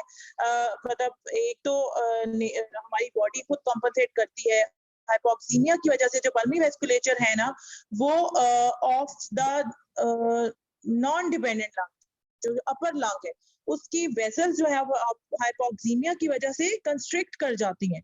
When they constrict, the blood flow from that lung to the dependent lung which is being ventilation हो रही है। ठीक है, तो ये एक है। बेसिकली जो इंट्राप्लूरल शंट जो आता है ना, दैट इज 20 to 30% जो आता है इससे वन लंग वेंटिलेशन से। तो एक चीज तो ये हमें हाइपोक्सिक पल्मोनरी वेसोकंस्ट्रिक्शन इसको काउंटर एक्ट करती है। दूसरी चीज के सर्जिकली जब ओपन नेमोथोरस होता है तो जो सर्जन्स कंप्रेस करते हैं ना लंग्स को, अपर लंग को, तो वो भी उसको जो है ना उसकी वेसल्स को कंप्रेस करती है, ब्लड फ्लो नीचे की तरफ जाता है। और तीसरी चीज है कि सर्जन खुद या हम डिमांड कर सकते हैं उनसे कि वो पल्मोनरी जो आर्टरी है टुवर्ड्स द अपर लंग उसको लाइगेट कर दे या क्लैंप कर दे फॉर दैट टाइम। तो आप यानी कि वो आप इनएडवर्टेंट आप पल्मोनरी वेसोकंस्ट्रिक्शन करवा रहे हैं, ठीक है ना? जी जी, जब आप एक साइड का जब आप पल्मोनरी आर्टरी को लाइगेट करेंगे तो एक्चुअली आप बहुत हाई लेवल की पल्मोनरी वेसोकंस्ट्रिक्शन करवा रहे हैं, ठीक है? 50% ऑफ दी जी जी। अच्छा, अब मुझे ये बताइए कि जो क्या नाम है उसका, जो यही कल जो हम लोगों ने कहा, आप लोग कल नहीं थे, तो जो कल हम लोगों ने डिस्कस किया था ना राबिया, यही डिस्कस किया था हाई अल्टीट्यूड पर, तो वहां पर भी यही बहुत एग्जेजरेटेड रिस्पांस होता है इसी चीज का, और उसकी वजह से डैमेज हो जाता है और उसकी वजह से एडिमा हो जाता है, ठीक है ना? जी जी। Excuse me sir. जी जी सर यहाँ एक सवाल है कि जो आपने हाइपोक्सिक लंग ये वेसोकंस्ट्रिक्शन की बात की है एचपीवी की, उसमें ये है कि आपने ओपन लंग का बताया है कि अगर सर्जिकल लंग है तो उसमें इस तरीके से सारा मैकेनिज्म होगा। हमारे पास कोई ऐसी एग्जांपल है कि ये एचपीवी का फिनोमेना जो है वो नॉर्मल अवेक पेशेंट में भी हो सकता है या किसी ऐसी पैथोलॉजी में भी है? ये तो हर वक्त हो रहा होता है ना, इवन तो हम उसमें जरा मुझे प्लीज बेसिक कॉन्सेप्ट जरा मुझे वो करवा दे, ताकि क्योंकि उसमें थोड़ा कंफ्यूजन है मुझे। बेसिक कॉन्सेप्ट यही है कि जहां पर भी हाइपोक्सिया हो रहा है ना, तो अब वहां पर आप ये समझ ले वेले बैठे हुए हैं, तो वो अच्छा, वहां पे बंद हो जाएगी? वहां पर मतलब एयर आ रही है, सॉरी एयर नहीं आ रही, मतलब हाइपोक्सिया हो गया ना, वहां पर ऑक्सीजन नहीं आ रही, तो अल्लाह ने कहा है कि वो वहां पे जो ब्लड है वो दूसरी जगह काम करने के लिए चला जाए। ठीक हो गया, बस ये सही इतना है। सा तो कॉन्सेप्ट है, इसमें और कोई इसी की बेसिक्स पे फिर डेड स्पेस इंक्रीज होती है? नहीं, डेड स्पेस फिजियोलॉजिकल तो जी, जो फिजियोलॉजिकल डेड देखिए स्पेस होती है, जैसे देखिए ना। एक सेकंड, ये शंटिंग को बचाने के लिए, ठीक है? एग्जैक्टली, बिल्कुल सही बात डेड समझ आ स्पेस रही का है इससे मुझे। ताल्लुक नहीं है, dead space is opposite to this. Dead space का तो मतलब ये होता है कि एयर है और ब्लड नहीं है।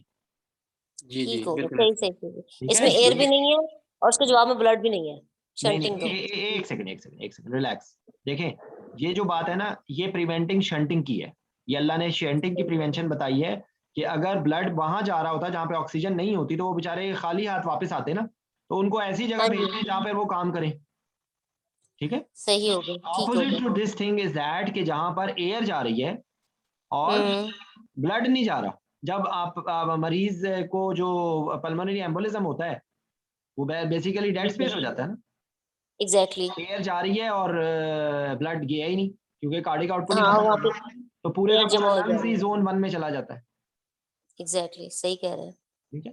सही। तो मैं आपको एक बात बताऊं, ये मेरा बहुत बड़ा इम्तहान है, क्योंकि आप यकीन करें ये कॉन्सेप्ट बहुत मेरे पूरे हैं। तो जो दाएं बाएं आउट ऑफ कोर्स मेरे से कुछ जो मुझे नहीं आता ना, तो मुझे मेरे लिए, लेकिन मैं आपको ये बता रहा हूँ कि टू द पॉइंट बात, खास तौर पे जो वाइवे वाले हैं उन लोगों के लिए, तो आपको भी ये अगर बेसिक कॉन्सेप्ट ये है ना, तो आपका एमसीक्यू भी ठीक हो जाएगा। अगर आप इससे ज्यादा डिटेल में पढ़ने की कोशिश करेंगी ना, तो आप फंस जाएंगी। तो मेरा ख्याल है कि पहले इतने कॉन्सेप्ट को पक्का कर लें। मैंने तो इतना ही सिर्फ समझा हुआ है, जहाँ पे एयर है, जहाँ पे ऑक्सीजन नहीं है, सॉरी एयर है ब्लड नहीं है वो डेड स्पेस है, जहाँ पे ब्लड है एयर नहीं है वो शंट, दैट्स इट, ठीक है? तो ये इसका मेजर है। अच्छा, ठीक है सर। अब क्योंकि दिमाग बहुत शदीद ड्रेन हो चुका है, तो कुछ आसान चीजों के ऊपर मैं तवज्जो दिलाने की कोशिश करूंगा कि ये जो ब्रोंकोपल्मोनरी सेगमेंट्स होते हैं, ये किसी को नाम याद है इसके? इसका एक फार्मूला होता है, ए पाम ए माप, ठीक है? किसी को याद है ब्रोंकोपल्मोनरी सेगमेंट्स?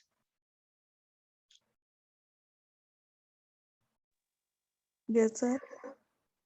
ब्रोंकोपल्मोनरी सेगमेंट्स के नाम याद है? सर वो ट्रेकिया के बाद जो शुरू होते हैं। सर ये जो एपिकल सुपीरियर एपिकल पोस्टीरियर करके Segmental. सेगमेंटल मैं होते हैं जो बताऊं Subsegmental. डॉक्टर जीशान, जी जी बताएं। इसकी दो निमोनिक्स हैं। एक पहला वाला जो आपने बताया, palm seed makes another little palm, ये राइट लंग के लिए होता है। अब palm seed makes another little palm। और दूसरा जो लेफ्ट लंग के लिए होता है वो एशिया एल्प।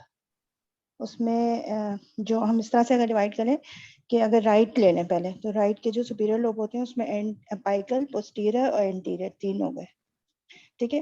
फिर राइट साइड के मिडिल लोब को ले लें तो उसमें लेटरल, मीडियल और सुपीरियर हो गए। फिर इंफीरियर लोब ले लें तो उसमें ये जो अपाइकल पाम वाला बन रहा है वो ये है एंटीरियर, फिर मीडियल बेसल, फिर लेटरल बेसल और फिर पोस्टीरियर बेसल। ये राइट साइड के हो गए। और लेफ्ट के जो होते हैं वो, अगर हम सुपीरियर लोब और इंफीरियर लोब, 2 लोब्स होते हैं ना लेफ्ट के, तो उसमें अगर सुपीरियर लोब को ले लें तो उसमें apical, posterior, anterior, superior, inferior, ये हो गया। और जो इंफीरियर लोब है लास्ट वाला, नीचे वाला, उसमें फिर superior, anterior basal, medial basal, lateral basal, posterior basal, जो कि बिल्कुल एग्जैक्ट वही हैं राइट वाले। तो इस तरह से अगर हम ये देखें कि a palm seed makes another little palm, तो ये राइट लंग के लिए बन गया। और जो दूसरा वाला निमोनिक है लेफ्ट लंग के लिए वो एशिया एल्प्स, जिसमें एशिया से अपाइकल हो गया, फिर पोस्टीरियर सेगमेंट, फिर एंटीरियर सेगमेंट, फिर मिडिल लोब के बाकी 3 सेगमेंट। तो ये याद करने से इस तरह से आसानी हो जाती है। अच्छा, और इसकी सिग्निफिकेंस क्या हमने पढ़ी थी? इसकी सिग्निफिकेंस क्या होती है? ये फॉरेन बॉडी वगैरह, और प्लस इसमें ना जो लंग्स कोलैप्स हुआ है, और प्लस इसके अलावा जो जी हाँ, इसकी असल में जो एक सेगमेंट है ना, उसकी अपनी इंडिविजुअल जो है ना, जो ब्रोंकस है, इंडिविजुअल ब्लड सप्लाई है, इंडिविजुअल जो है ना उसकी लिम्फ कह सकते हैं ड्रेनेज है, ठीक है। अगर वो किसी में होता है तो पूरा जो, अगर वो आप सेगमेंट निकालते हैं तो ये तीनों चीज़ें जो है ना वो इसकी एक अपनी इंडिविजुअल होती है। ये सर्जरी पॉइंट ऑफ व्यू से, ये सर्जिकल पॉइंट ऑफ व्यू से है। और दूसरी आप कह सकते हैं, ये जो कह रहे हैं ना वो बेसिकली आप ये कहना चाह रहे हैं कि फॉरेन बॉडी किस सेगमेंट में गया है, ये भी ठीक है, ये बात करेक्ट, ठीक है। अच्छा, और एक छोटा सा क्वेश्चन कि ये जो होते हैं एल्वेओलाई में कितने टाइप के सेल्स होते हैं? 2 टाइप्स के होते हैं सर, टाइप 1, टाइप 2। 3 टाइप के सेल्स होते हैं। ओके, कौन कौन से? 3 type, Clara cell, pneumocyte 1, pneumocyte 2। इसका एक बंदा बताए प्लीज। तो टाइप 1 कौन सा होता है?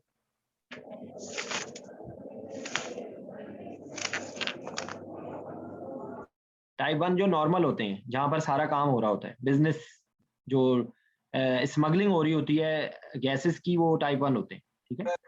जो टाइप 2 होते हैं वो कौन से होते हैं? सर सरफेक्टेंट क्रिएट करते हैं सर, बनाते हैं सरफेक्टेंट क्रिएट करते हैं, ठीक है। तो आपका सारा जो रेस्पिरेटरी डिस्ट्रेस सिंड्रोम का जो है, और जो क्या नाम है उसका, आपकी जो प्रीमेच्योर बेबी होता है उसके लिए जो आप डेक्सामेथासोन देते हैं, उससे भी आप स्टिमुलेट करने की कोशिश करते हैं। और सरफेक्टेंट जो है ना, वो जो पेशेंट अगर डेवलप ऐसा बेबी प्रीमेच्योर हो जाता है, सरफेक्टेंट अवेलेबल होता है देने के लिए भी ना। It's least likely to be asked, लेकिन आपको आइडिया होना चाहिए। मैंने एक दफा एक पेशेंट में देते हुए देखा था मुझे, यहाँ पर सऊदी अरब में ना। तो इसकी कोई सर्जरी, अब मुझे सर्जरी भूल गई कि क्या थी, लेकिन उसको कोई सर्जरी हो रही थी, उसके लिए उस पेशेंट को लेकर आया गया था और उसके लिए दिया था। और तीसरे होते हैं एल्वेओलर मैक्रोफेज, जो हर जगह पे होते हैं और डिफेंसिव होते हैं, डिफेंस के होते हैं, ठीक है। अच्छा, एक और एमसीक्यू के वैसे क्वेश्चन है, लेकिन आप लोगों को पता होना चाहिए, डायफ्राम की जो होती हैं ओपनिंग्स, ठीक है, उसके अंदर वीना केवा की किस लेवल पे होती है, ये एमसीक्यू में क्वेश्चन पूछा जा सकता है। वीना केवा में की ओपनिंग किस लेवल पे होती है? T10 8 T8 T8 पे 10 वीना पे केवा, फेगस होती है, इसोफेगस, और T12 पे एओर्टक्स। Aorta, thoracic duct and azygos vein. अच्छा, जो होती हैं डायफ्राम की क्या रूट सप्लाई क्या होती है? फ्रीनेक होती है सर, 3 4 5 C3 C4 C5, ठीक है। अच्छा, जो लैप्रोस्कोपिक कोलोस्टेक्टमी के बाद एक जो शोल्डर टिप पेन होती है, उसकी क्या वजह होती है?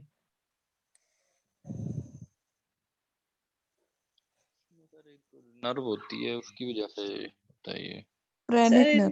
डायफ्राम की वजह से शोल्डर भी नहीं है, ये शोल्डर में है ना। जी जी, तो अब आप नादिर सर फंसे हो। C5 की वजह से होती है। C5 की वजह से नहीं होती है अतीक भाई, C4 की C5 वजह से नहीं है, वो तो फ्रीने का है।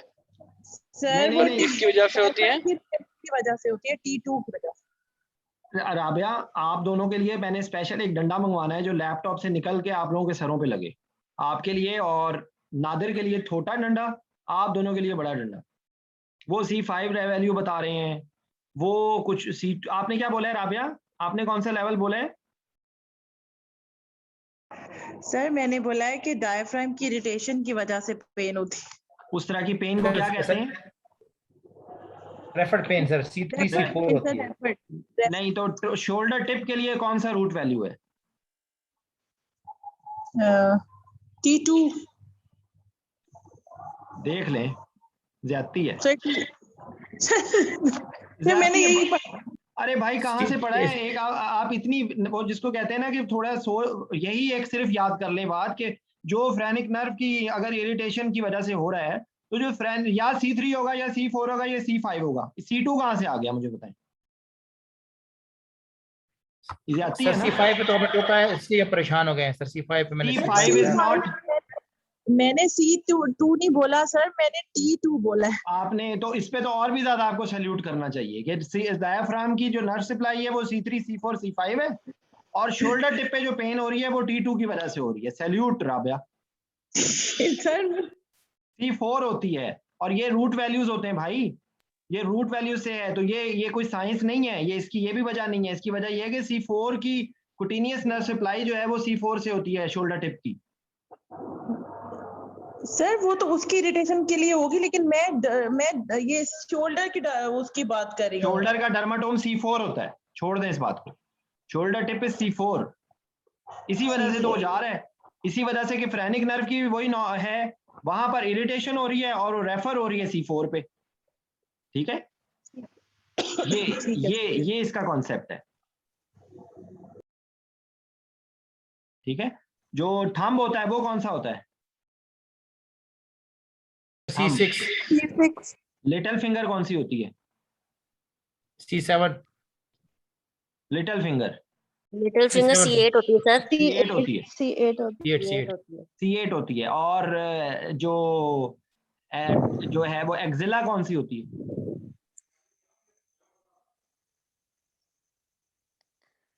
एक्सिला की तो सारी नर्व होती है ना सर। जो बिल्कुल मैं डेप्थ ऑफ होता है वहां पे T1 होता है। ठीक है, T1 होता है। If I am not wrong T1 होता है, ये कंफर्म कर लें, ये मुझे कंफर्म याद नहीं है। ठीक है, जहाँ तक मुझे याद पड़ा है T1 होता है। तो बहरहाल आप ये देख लें कि ज्यादती है ये। ठीक है, अच्छा मुझे बताएं कि बहुत आसान क्वेश्चन है, एब्डोमिनल मसल्स कौन कौन से रेस्पिरेशन में यूज होते हैं? Sir oblique. क्या मतलब ओब्लिक? सर देखे ना, एक फंस गई। अब बताएं, मुझे बताएं कि ये कोई क्वेश्चन है ना जिसका जवाब आता हो।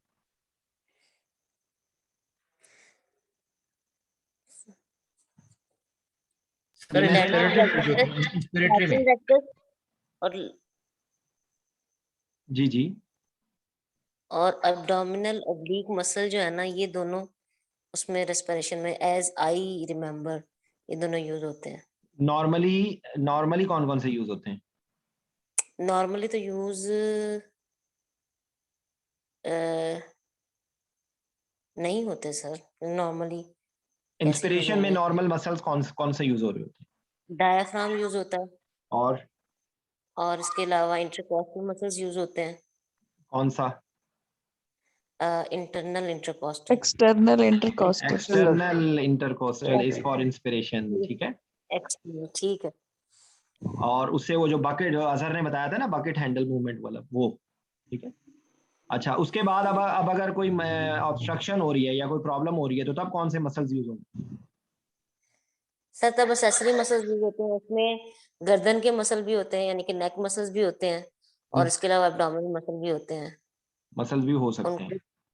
जी, और जो उसमें जो नेक के मसल होते हैं जी, जो उसमें नेक के मसल्स होते हैं उसमें स्टर्नोक्लेडोमास्टाइड भी इवन जो है ना वो फोर्स्ड रेस्पिरेशन में यूज होता है। एस्केलिन मसल्स भी होते हैं, एस्क्लीन जी वो भी ठीक होते है। हैं। अब आप आ जाए एक्सपिरेशन में। एक्सपिरेशन नॉर्मली तो हो गई पैसिव, तो जो आपके जो ऑब्स्ट्रक्टिव लंग डिजीज के पेशेंट है उनमें क्या होगा? उनके अंदर कौन से सर मसल्स होंगे? नाम याद कर लेना, नाम external oblique, internal oblique, rectus जी जी एब्डोमिनस, जो मिड लाइन होता है रेक्टस इंटरनल एब्डोमिनस। इंटरकोस्टल, नहीं इंटरनल इंटरकोस्टल होते हैं सर। इंटरनल इंटरकोस्टल भी होगा, यस। इंटरनल और इंटीमस जो होता है ना वो भी होंगे, ठीक है जी सर। अच्छा, जो आपकी एक मिनट, जो 6 पैक्स होते हैं वो कौन सा मसल होता है? Sir rectus. Rectus oblique. तो आप ये भूल गई थी ना, आप खाली ऑब्लीक मसल्स बोल रही थी, आपने रेक्टस का नाम ही नहीं लिया था। सर मैं कंफ्यूज हो गई, मैं ऑब्लीक पे चुप हो गई थी, अगला रेक्टस ही बोलना था मैंने। इतनी देर में एग्जामिनर आगे चला जाएगा, फिर बाहर आके जाके कहेंगे कि पता नहीं जी एग्जामिनर को मुझे मेरी शक्ल पसंद नहीं आई इसलिए मुझे फेल कर दिया।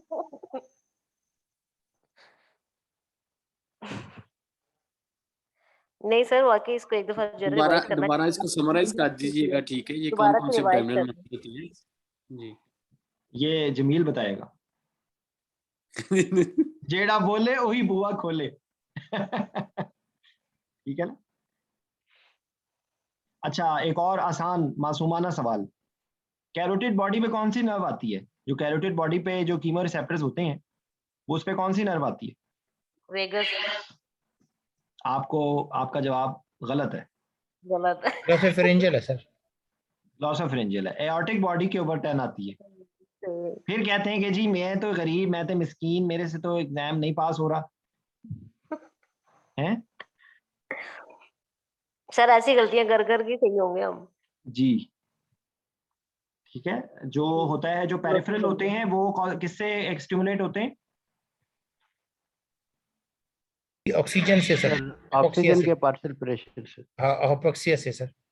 ठीक है। हैरिंग ब्रूरिंग रिफ्लेक्स क्या होता है? ये कल हम लोगों ने पढ़ा था। लंग्स के अंदर रिफ्लेक्स होता है जब जिसमें लंग्स लंग की स्ट्रक्चर की वजह से होता है। उसमें क्या लंग्स होता है? इन्फ्लेट होते हैं तो वो इंस्पायरेशन सीज हो जाती है। इंस्पिरेशन सीज हो जाती है, क्या मतलब? सर जब आपके लंग्स जो है ना स्ट्रेच ओवर स्ट्रेच होता है ना, तो हैरिंग ब्रूरिंग रिफ्लेक्स इनिशिएट होती है और इंस्पिरेशन स्टॉप हो जाती है उस वक्त। ओके, गलत उल्टा तो नहीं कह रहा मैं? नहीं ठीक कह रहे हैं आप। ओवर बेसिकली ये प्रोटेक्टिव मैकेनिज्म होता है, ठीक है। और ये क्या करता है कि भाई लंग्स फट ना जाए ना, तो ये कौन से सेंटर को स्टिमुलेट करता है कि भाई बस कर दो? सर ये वो एपन्यूस्टिक सेंटर, एपन्यूस्टिक सेंटर को, एपन्यूस्टिक सेंटर को। ब्रेन ये जस्ट हम मतलब लाइक ये एल्वोलाई के अंदर जो वॉल में होते हैं ना उनको जे रिसेप्टर्स कहते हैं, और जो ब्रोंकियल के अंदर होते हैं उनको वहां पर से जो स्टिमुलेट होके जो जाता है ये आपका मैकेनो रिसेप्टर्स होते हैं, ठीक है। और जो आपके इरिटेंट रिसेप्टर्स होते हैं, पेन रिसेप्टर्स होते हैं, ठीक है। जो बाकी जो CO2 है वो उससे ग्रेजुअल होता है। हाँ, MCQ का क्वेश्चन, जो CO2 बढ़ती है तो उससे कितनी मैकेनिकल वेंटिलेशन, सॉरी मैकेनिकल कह रहा हूँ, वेंटिलेशन कितनी बढ़ती है? मुझे याद नहीं है, ये एक सवाल एकदम से मेरे दिमाग में आया कि एक CO2 की बात कर रहे हैं। जी CO2 का वेंटिलेशन से क्या इन रिलेशनशिप है? सर ये CO2 अगर तकरीबन सर फर्स्ट मिनट में 6 mmHg बढ़ता है सर, और इसके फर्दर जो है आपसे देखें ना आवाज। अतीक भाई प्लीज, आप मुझे अपने ही कंपनी से, आपकी अपनी जो कंपनी है ना आपकी, उससे मुझे एक डंडा भेज दें, आपके लिए शदीद जरूरत है। मैंने आपसे सवाल क्या पूछा है, आप मुझे क्या जवाब दे रहे हैं?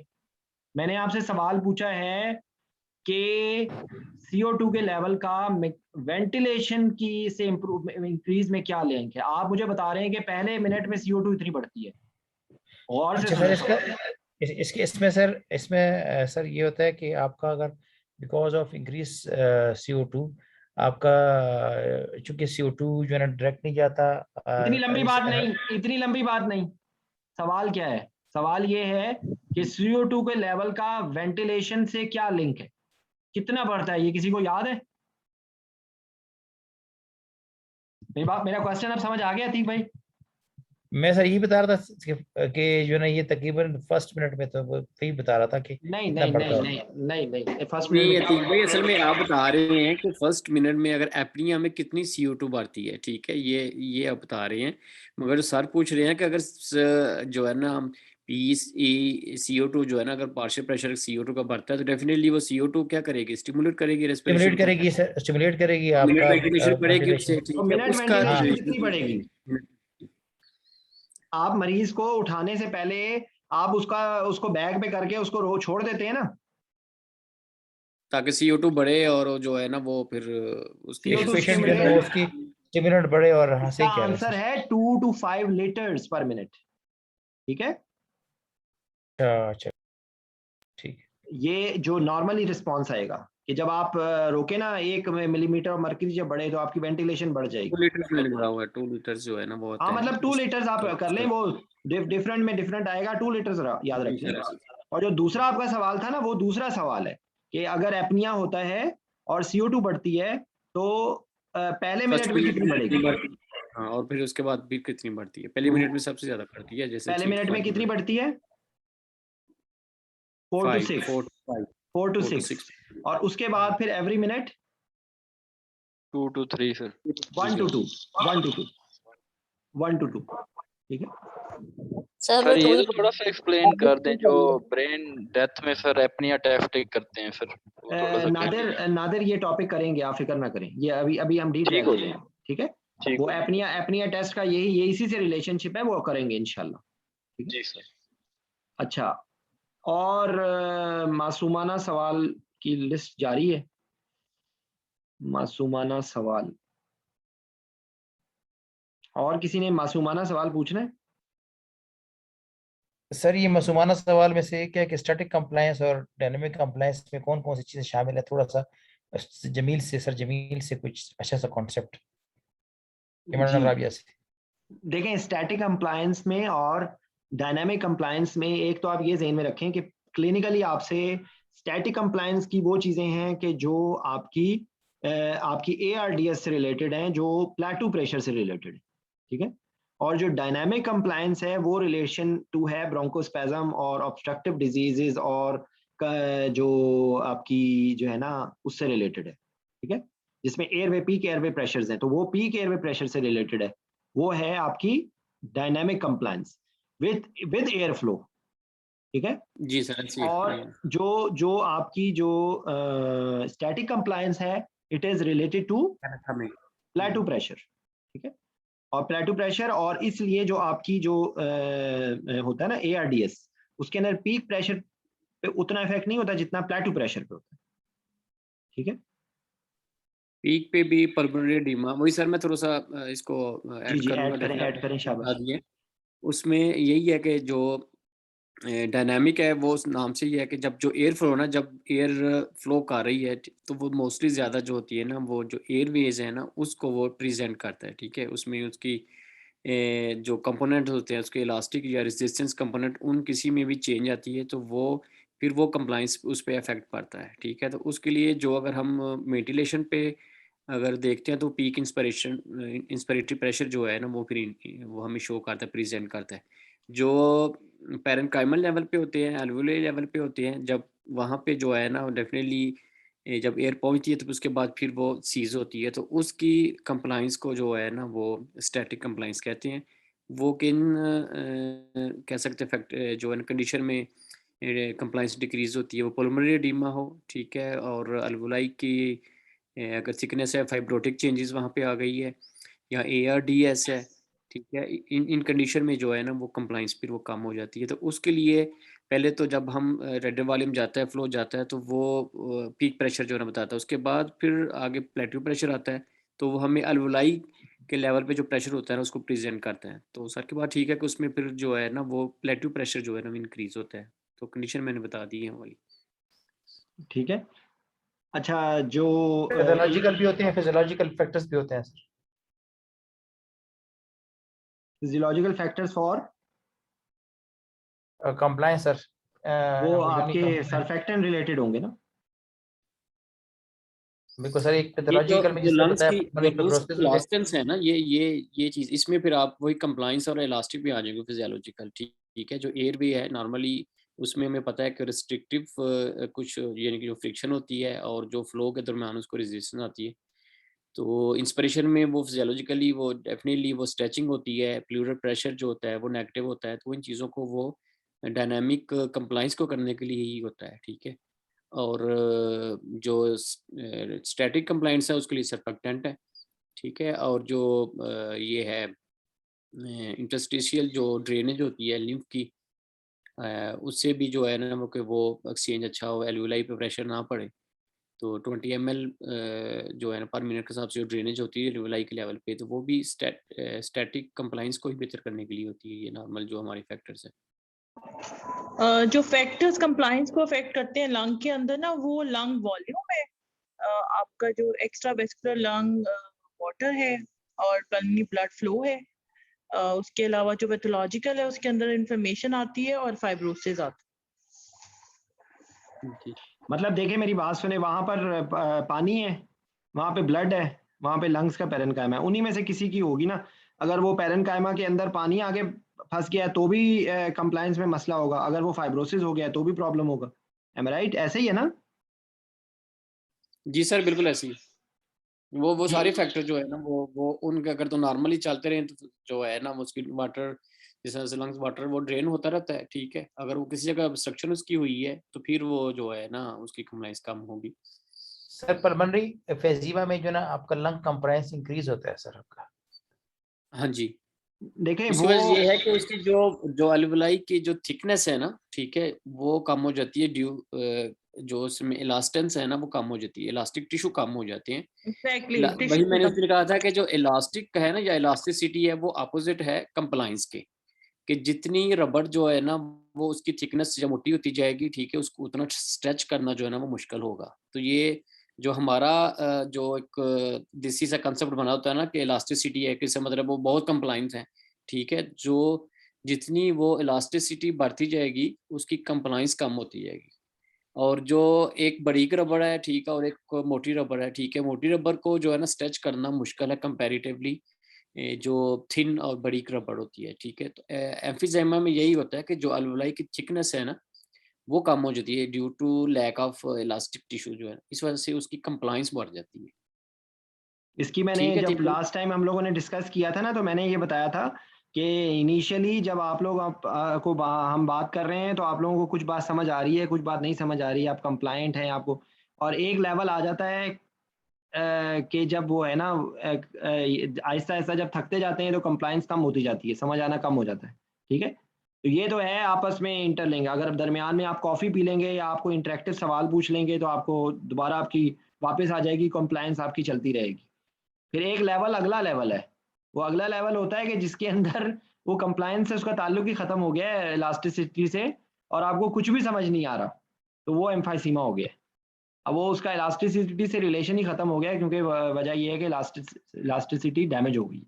इलास्टिन अल्फा वन एंटीट्रिप्सिन की वजह से या किसी भी वजह से अगर इलास्टिक टिश्यू डैमेज हो गया है तो वो रिलेशनशिप खत्म हो जाएगा। ठीक है, तो ये है। अच्छा जमील, इसमें जमील की हेल्प की जरूरत होगी, ये फजूल सा को टॉप क्वेश्चन है, ये हमारा उस्ताद हमें याद आता है। टाइम कांस्टेंट क्या होता है?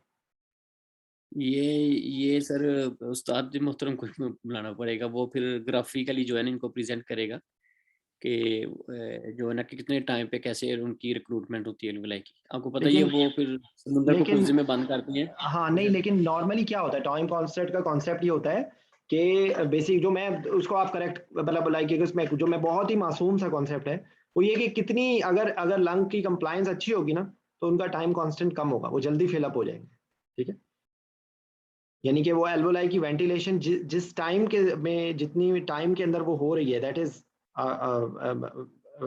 मतलब लाइक अगर कंप्लायंस अच्छी होगी, रेजिस्टेंस कम होगी और एल्वोलाई की कंडीशन ठीक होगी, ठीक है, तो वो जल्दी ये प्रोसेस होगा। और अगर उनके अंदर प्रॉब्लम होगी तो ये डिलेड होगा। तो ये एक पता नहीं सही बात बता रहा हूँ या गलत बता रहा हूँ। जमील, कुछ है ऐसी किस्म की चीज?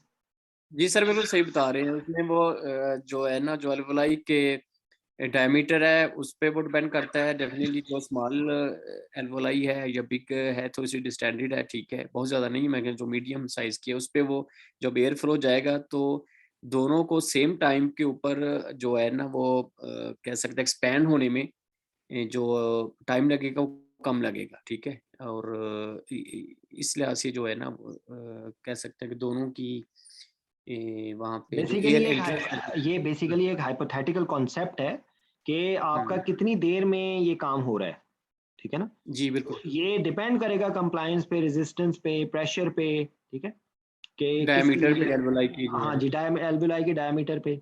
और इससे क्या क्या जी चीजें आपका हेल्प मिलेगी? टाइमिंग, इंस्पिरेशन, एक्सपिरेशन, ठीक है, एलिमिनेशन ऑफ इनहेलेशनल जो एनेस्थेटिक्स हैं वो भी इसी से रिलेशनशिप होगा, ठीक है। सर फ्री ऑक्सीजनेशन का भी रिलेशन टाइम कांस्टेंट से ही है। कैसे? सर बेसिकली जो डीनाइट्रोजनेशन है ना, उसके बारे में वो कहते हैं कि वॉश आउट है, वो अगर वॉश आउट कर्व पे करें तो वन टाइम कांस्टेंट जो है ना वो इज इक्वल टू 0.5 मिनट ना। तो हम करते हैं 3 मिनट्स के लिए प्री ऑक्सीनेट टू डीनाइट्रोजनेट। तो हमें टोटल 4 टाइम कांस्टेंट चाहिए for alveoli to fill with to denitrogenate 98% of the alveoli. फिर से बोलो, फिर से बोलो, क्या कॉन्सेप्ट है? मैं भी मुझे भी ये नहीं पता, फिर से बोलें, शाबाश। सर हम प्री ऑक्सीनेशन जो से मैं की बात कर रही हूँ कि जब प्री ऑक्सीनेट करते हैं या तो हम 3 मिनट के लिए 3 मिनट टाइडल ब्रीदिंग करवाते हैं या 4 वाइटल कैपेसिटी ब्रेथ्स करवाते हैं बिल्कुल ठीक इन है। 30 सेकंड्स, या 8 वाइटल कैपेसिटी ब्रेथ्स होती हैं 60 सेकंड्स के लिए। तो या इसको हम ऐसा कह सकते हैं कि एंटाइडल ऑक्सीजन जो है वो मोर देन 85% हो तो फुल्ली पेशेंट जो है वो प्री ऑक्सीनेट हुआ हुआ है।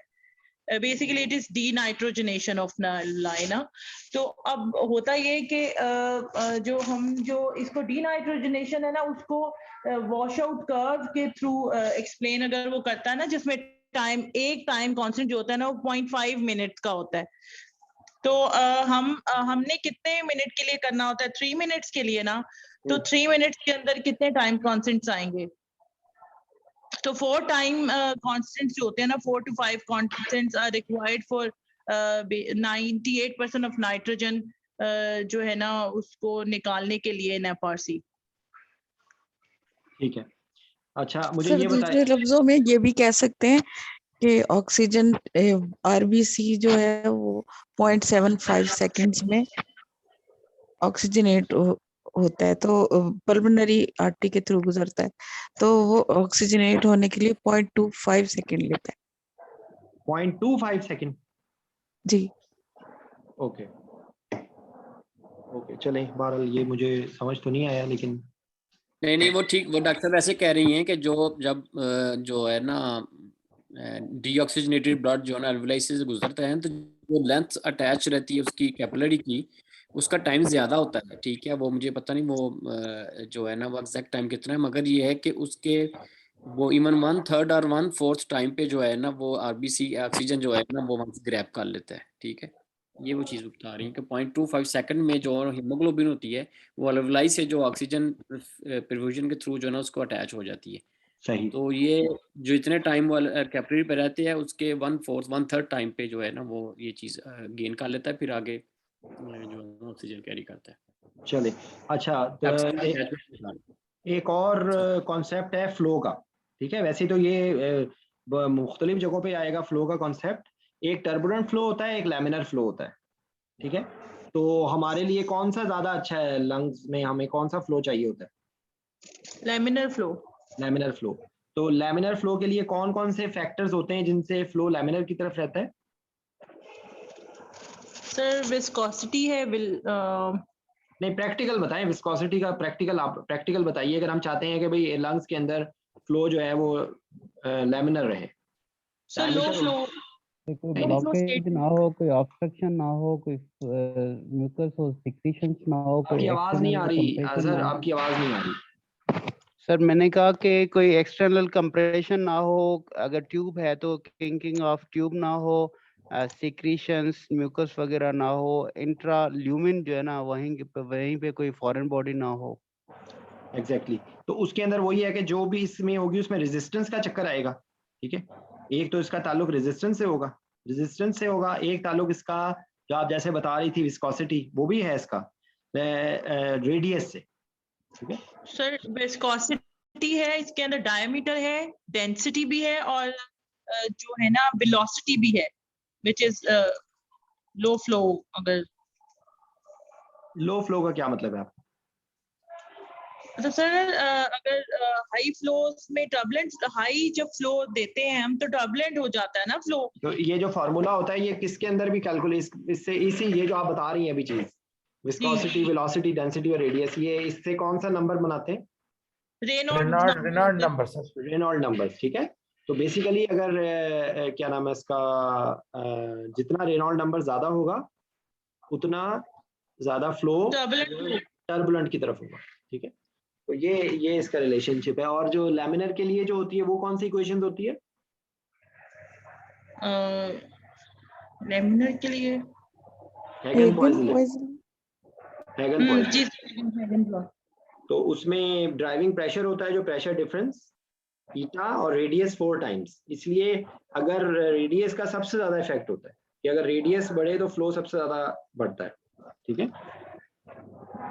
और क्या नाम है इसका, जो विस्कोसिटी है उससे इनवर्स रिलेशन होता है, विस्कोसिटी और लेंथ से इनवर्स रिलेशनशिप होता है, ठीक है। जो सबसे मेन फैक्टर है ना सर डायमीटर, इस वजह से ये हमें आएगा ट्यूब साइज का जो डायमीटर है ना, ठीक है। अगर हम उसमें एक नंबर अगर कम कर देते हैं ट्यूब का तो डेफिनेटली उसमें फिर वो चांसेस ज्यादा होते हैं टर्बुलेंट फ्लो होने के, ये वाला है, ठीक है। और जो ट्यूब लोग काटते हैं रेजिस्टेंस बिल्कुल डेफिनेटली ज्यादा हो जाती है, और कुछ लोग ट्यूब काटते हैं तो इस वजह से तो डेड स्पेस कम करने के लिए काटते हैं, और इसको दूसरा ये कि लेंथ उसकी कम करते हैं। जब लेंथ कम होगी तो क्या होगा? रेजिस्टेंस कम होगी ना, वो उसका जो रेनॉल्ड नंबर है ना वो लेस देन 2000 की तरफ आएंगे। हाँ जी, रेनॉल्ड नंबर पे है, और उसका रिलेशन जो हैगन पॉइसन से भी बढ़िया, ठीक है। हाँ, हैगन पॉइसन की नीचे है ना इनवर्सली प्रोपोर्शनल होता है उसके नंबर ऑफ रेनॉल्ड नंबर के। और जैसे हेलोक्स है तो हेलोक्स डेफिनेटली इसकी गैस की डेंसिटी कम करने से फिर भी रेनॉल्ड नंबर जो है कम होता है, तो लैमिनर फ्लो जो है ना प्रमोट होता है वहाँ पे।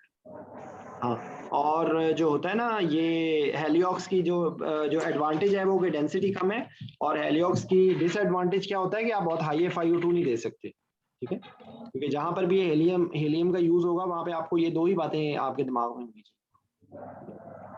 और जब ये जो अभी जैसे बताया था ना अजहर ने कि ये सारे फैक्टर्स ब्रोंकोस्पैज्म और स्पूटम और ये सारी चीजें जो है ये फैक्टर्स करते हैं। और एक्सटर्नल क्या होता है, बाहर से थायराइड के बाद क्या होता है, अगर कोई बाहर से कंप्रेस कर रहा होगा तो आपकी एयर फ्लो कम हो जाएगा, ठीक है। अगर कोई ट्यूमर है वो कंप्रेस कर रहा है तो उसकी वजह से एयर फ्लो कम हो जाएगा, ठीक है। तो ये सारे फैक्टर्स होते हैं, ठीक है। अच्छा, जो लंग का जो जोन होते हैं, कंडक्टिंग जोन होता है, एक रेस्पिरेटरी जोन होता है। तो रेस्पिरेटरी जोन कहाँ से शुरू होता है, कौन से, ये भी MCQ का क्वेश्चन है, कौन से लेवल के बाद होता है मेरे ख्याल जो सर 1 to 16 जो होता है ना हमारे कंडक्टिंग जोन होते हैं, और 17 16 तक कंडक्टिंग जोन होते हैं जिसको एनाटॉमिकल डेड भी कहते हैं। और जो 17 से 23 यानी ये 17 to 23 हमारे रेस्पिरेटरी जोन्स होते हैं, ठीक है। तो उसमें जो होता है ये आपकी गैस एक्सचेंज होती है, राइट? जी जी जी सर, ठीक है। ऐसे तो ये कुछ MCQ के क्वेश्चन थे सरफेक्टेंट के बारे में। सरफेक्टेंट के ऊपर कौन सा लॉ लगता है सर? Laplace law. सरफेक्टेंट की क्या कंपोजिशन होती है सर? उसके अंदर फॉस्फोलिपिड्स होते हैं, प्लाज्मा प्रोटीन्स होते हैं, और कार्बोहाइड्रेट्स होते हैं। लिपिड्स जी फॉस्फोलिपिड्स, प्लाज्मा प्रोटीन्स और कार्बोहाइड्रेट्स होते हैं। कार्बोहाइड्रेट तो नहीं होगा ना इसमें, तो लिपिड्स का है ये। कार्बोहाइड्रेट होता है इसमें? अच्छा, पता नहीं मुझे, मेरा ख्याल है कि कार्बोहाइड्रेट नहीं होगा। एनीवेज, अच्छा सही। और कोई चीज? चले, मेरे ख्याल आज हम लोगों ने काफी इसकी गिरगिर कर ली है, गिरगिर कर ली है। क्लोजिंग कैपेसिटी की क्या होती है significance? So it is the pressure at which the small alveoli begins to close. ये प्रेशर होता है, ये प्रेशर होता है या वॉल्यूम होता है? वॉल्यूम होता है सर, वॉल्यूम होता है, सही कह रहे हैं। वॉल्यूम होता अच्छा, है। थोड़ा ये सा एजिंग में थोड़ा सा लाउड बोले, बढ़ जाती है। आजाद थोड़ा सा लाउड बोले। हाँ जी, आई एम सॉरी सर। ये एजिंग में जो है ना वो बढ़ जाती है। बाय 66 एज जो है ना वो आपकी क्लोजिंग कैपेसिटी ऑलमोस्ट इक्वल हो जाती है एफआरसी के, और शायद जब 45 पे जब सुपाइन में होते हैं तो वो आपकी क्लोजिंग कैपेसिटी एफआरसी की इक्वल हो जाती है। दैट्स व्हाई पेशेंट फील्स थोड़ा सा डिस्नी हाइपोक्सिक फील करते हैं सर। आर्मी वाले बंदों को तो आवाज ऊंचा करने का कोई कहना ही नहीं चाहिए, उनकी तो आवाज बल्कि कम करवानी चाहिए यार। सर अभी इंशाल्लाह नहीं होगा सर। अब अपना मोरल हाई करें, ठीक है सर? मोरल हाई है अल्हम्दुलिल्लाह। अपना मोरल हाई करें और जो है वो जिस तरह रैगिंग करते हैं ना उस तरह बन जाए। आपने एग्जामिनर्स की रैगिंग करनी है। उल्टा ही ना काम शुरू हो जाए। नहीं नहीं नहीं नहीं नहीं। अतीक भाई कायम दायम है कि नहीं? अतीक भाई मेरे ख्याल चले गए जी। Any question please? सर कल का टॉपिक, अच्छा कल का टॉपिक भी कर लेते हैं। वो तो है, मुझे बताएं कि जो वर्क ऑफ ब्रीदिंग होता है, ठीक है, वो किन किन चीजों के लिए होता है? वर्क ऑफ ब्रीदिंग कहाँ कहाँ पे लग रहा होता है? सर ये जो रेजिस्टेंस है ना एयर फ्लो का, उसको ओवरकम करने के लिए। एक हो गया, यही आता था मुझे। देखें कौन कौन सी चीजें होती हैं जो रेजिस्ट कर रही होती हैं। एक तो जो surface tension of alveoli, alveoli नहीं खोलना है ना, तो एल्वोलाई की जो सरफेस टेंशन है वो आपको रेजिस्ट कर रही है, तो उसके अगेंस्ट काम करना है। जो लंग की इलास्टिक रिकॉइल है उसके अगेंस्ट काम होना है सर। और बाकी जो उसके अलावा जो थोरेसिक केज है उसने भी तो आपको रेजिस्ट करना है ना सर। और जो बाकी अगर एक्सटर्नल और फैक्टर्स आ जाते हैं आपके, वो एक्स्ट्रा चीजें, ठीक है, उसके अंदर सारा अपरेटस आ गया है, आपकी जो गैस का कैरेक्टर हो गया, वो सारी चीजों से आपका वर्क ऑफ ब्रीदिंग डिपेंड करेगा। ठीक है, आपने गैस कौन से यूज कर रहे हैं, आप लो फ्लो कैसा यूज कर रहे हैं, ये सारी चीजें आपको डिफाइन करेंगी वर्क ऑफ ब्रीदिंग को। ठीक है, तो आपकी कोशिश ये होनी चाहिए वर्क, बच्चों को अक्सर के करवा रहे होते हैं वो स्पॉन्टेनियस में करवा रहे हैं जी, ये कोई अच्छी चीज है या बुरी चीज है?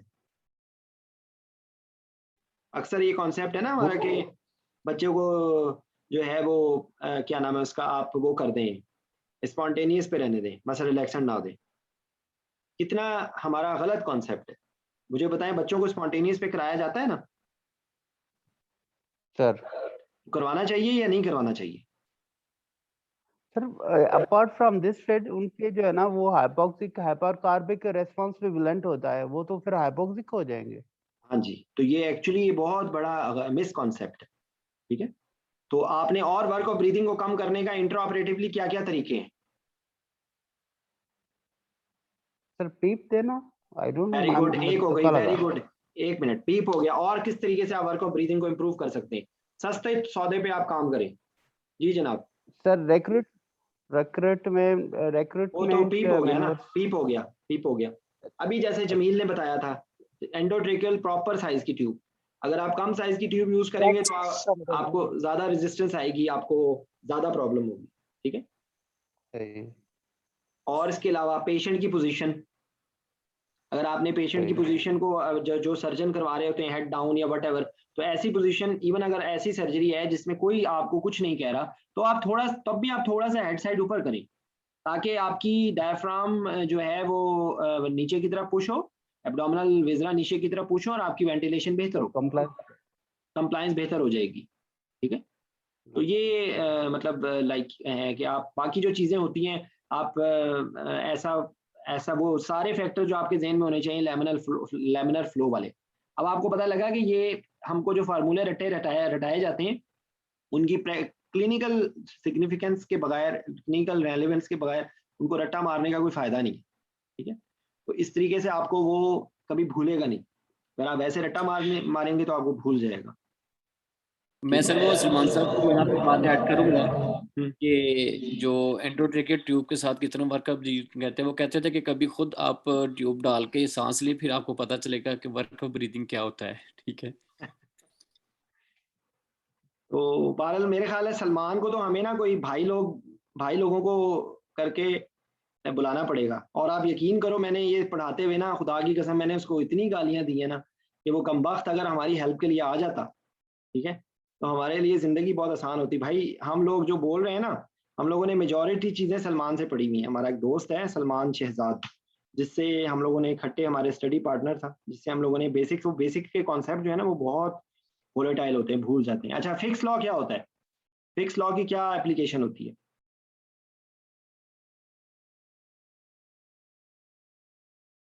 जी, एनीवन?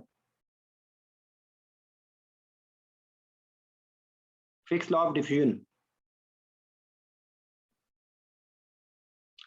वो कार्डिक आउटपुट वाला डिफरेंट होता है यहाँ पर डिफ्यूजन के लिए जो है।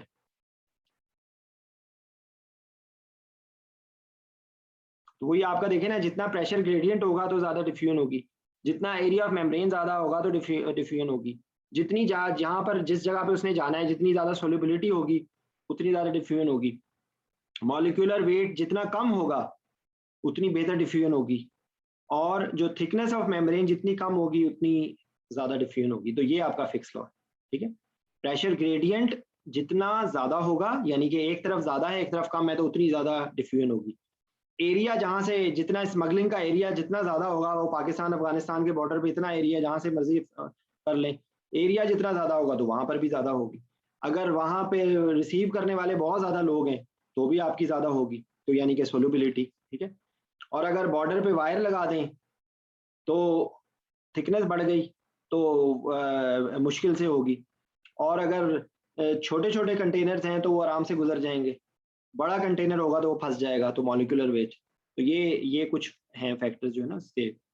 हेनरी लॉ की बात हम लोगों ने कल कर ली थी पार्शियल प्रेशर के रेफरेंस से, ठीक है। और क्या चीज थी,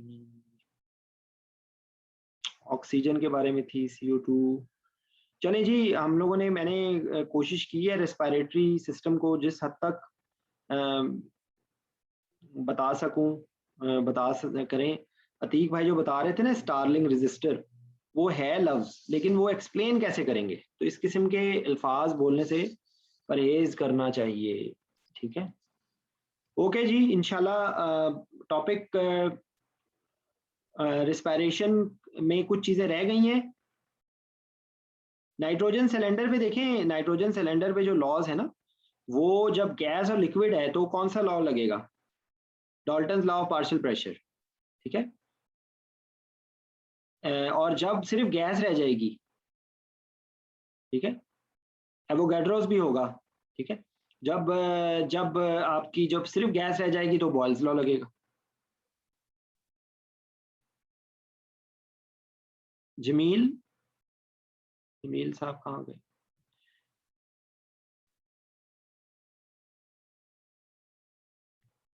ओके जी, इंशाल्लाह सर फिर नहीं सर, वो चलिए फिर ठीक है, इसको करेंगे डिस्कस। नहीं वो उसके डाल्टन लॉ नहीं सर लगता, Dalton law partial pressure Avogadro's number है, एवोगैड्रोस नंबर है, वो मेरे मुंह से गलत एवोगाड्रोस नंबर है, और उसको जो ना वेट के लिहाज से किया जाता है, क्योंकि ड्यू टू इस क्रिटिकल टेम्परेचर एंड प्रेशर। मगर चलिए इंशाल्लाह फिर वो डिस्कस करेंगे। नहीं बता दें इसको। देखो, जो जब गैस रह जाएगी सिर्फ, तो तब तो बॉयल्स लॉ लगेगा ना। हाँ, P1 V1 is equal to P2 V2, ठीक है जी हाँ, वो बॉयल्स लॉ है, वो डेफिनेटली वो उस पे लगेगा जो टोटली गैसियस फॉर्म में होगी, जैसे कि ऑक्सीजन है, एयर है, ठीक है, और दूसरी गैसेस है जो लिक्विड फॉर्म में नहीं होती, ठीक है सर। जबकि जो लिक्विड फॉर्म में होती है जैसे कि नाइट्रोजन है, इसमें फिर वो एवोगाड्रोस नंबर आएगा, और या फिर उसका जो है ना सिलेंडर वेट जो होते हैं ना वो करते हैं अनटिल अनलेस कि उसका जो अगर 1600 लीटर हम देते हैं ना कि उससे एवेपोरेट होता है, तो जब तक उसका 1/4 तक उसका कम नहीं होगा, यानी कि टोटल जो लिक्विड उसका उसके वेपर्स नहीं बनेंगे, तब तक उसको बॉयल्स लॉ को अबे नहीं करता,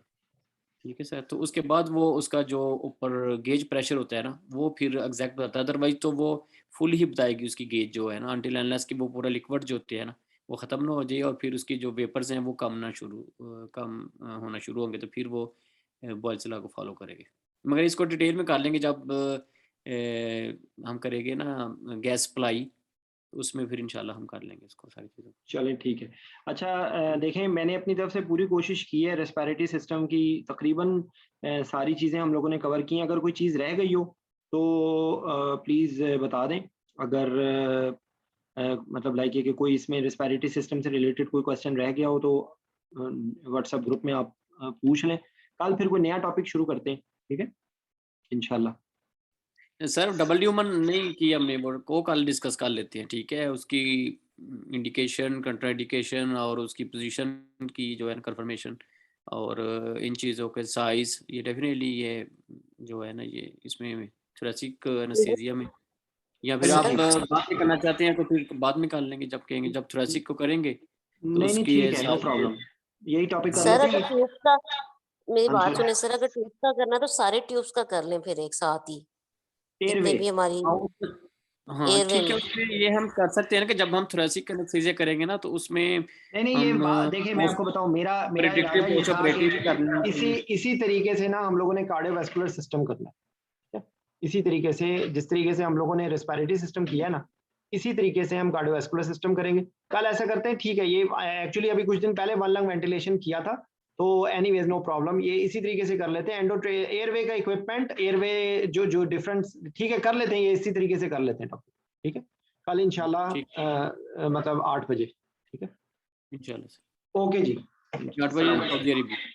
आई एम सॉरी, ये असल में हर दफा भूल जाता, 10 बजे मतलब पाकिस्तान के 10 बजे, सऊदी अरब के 8 बजे, ठीक है।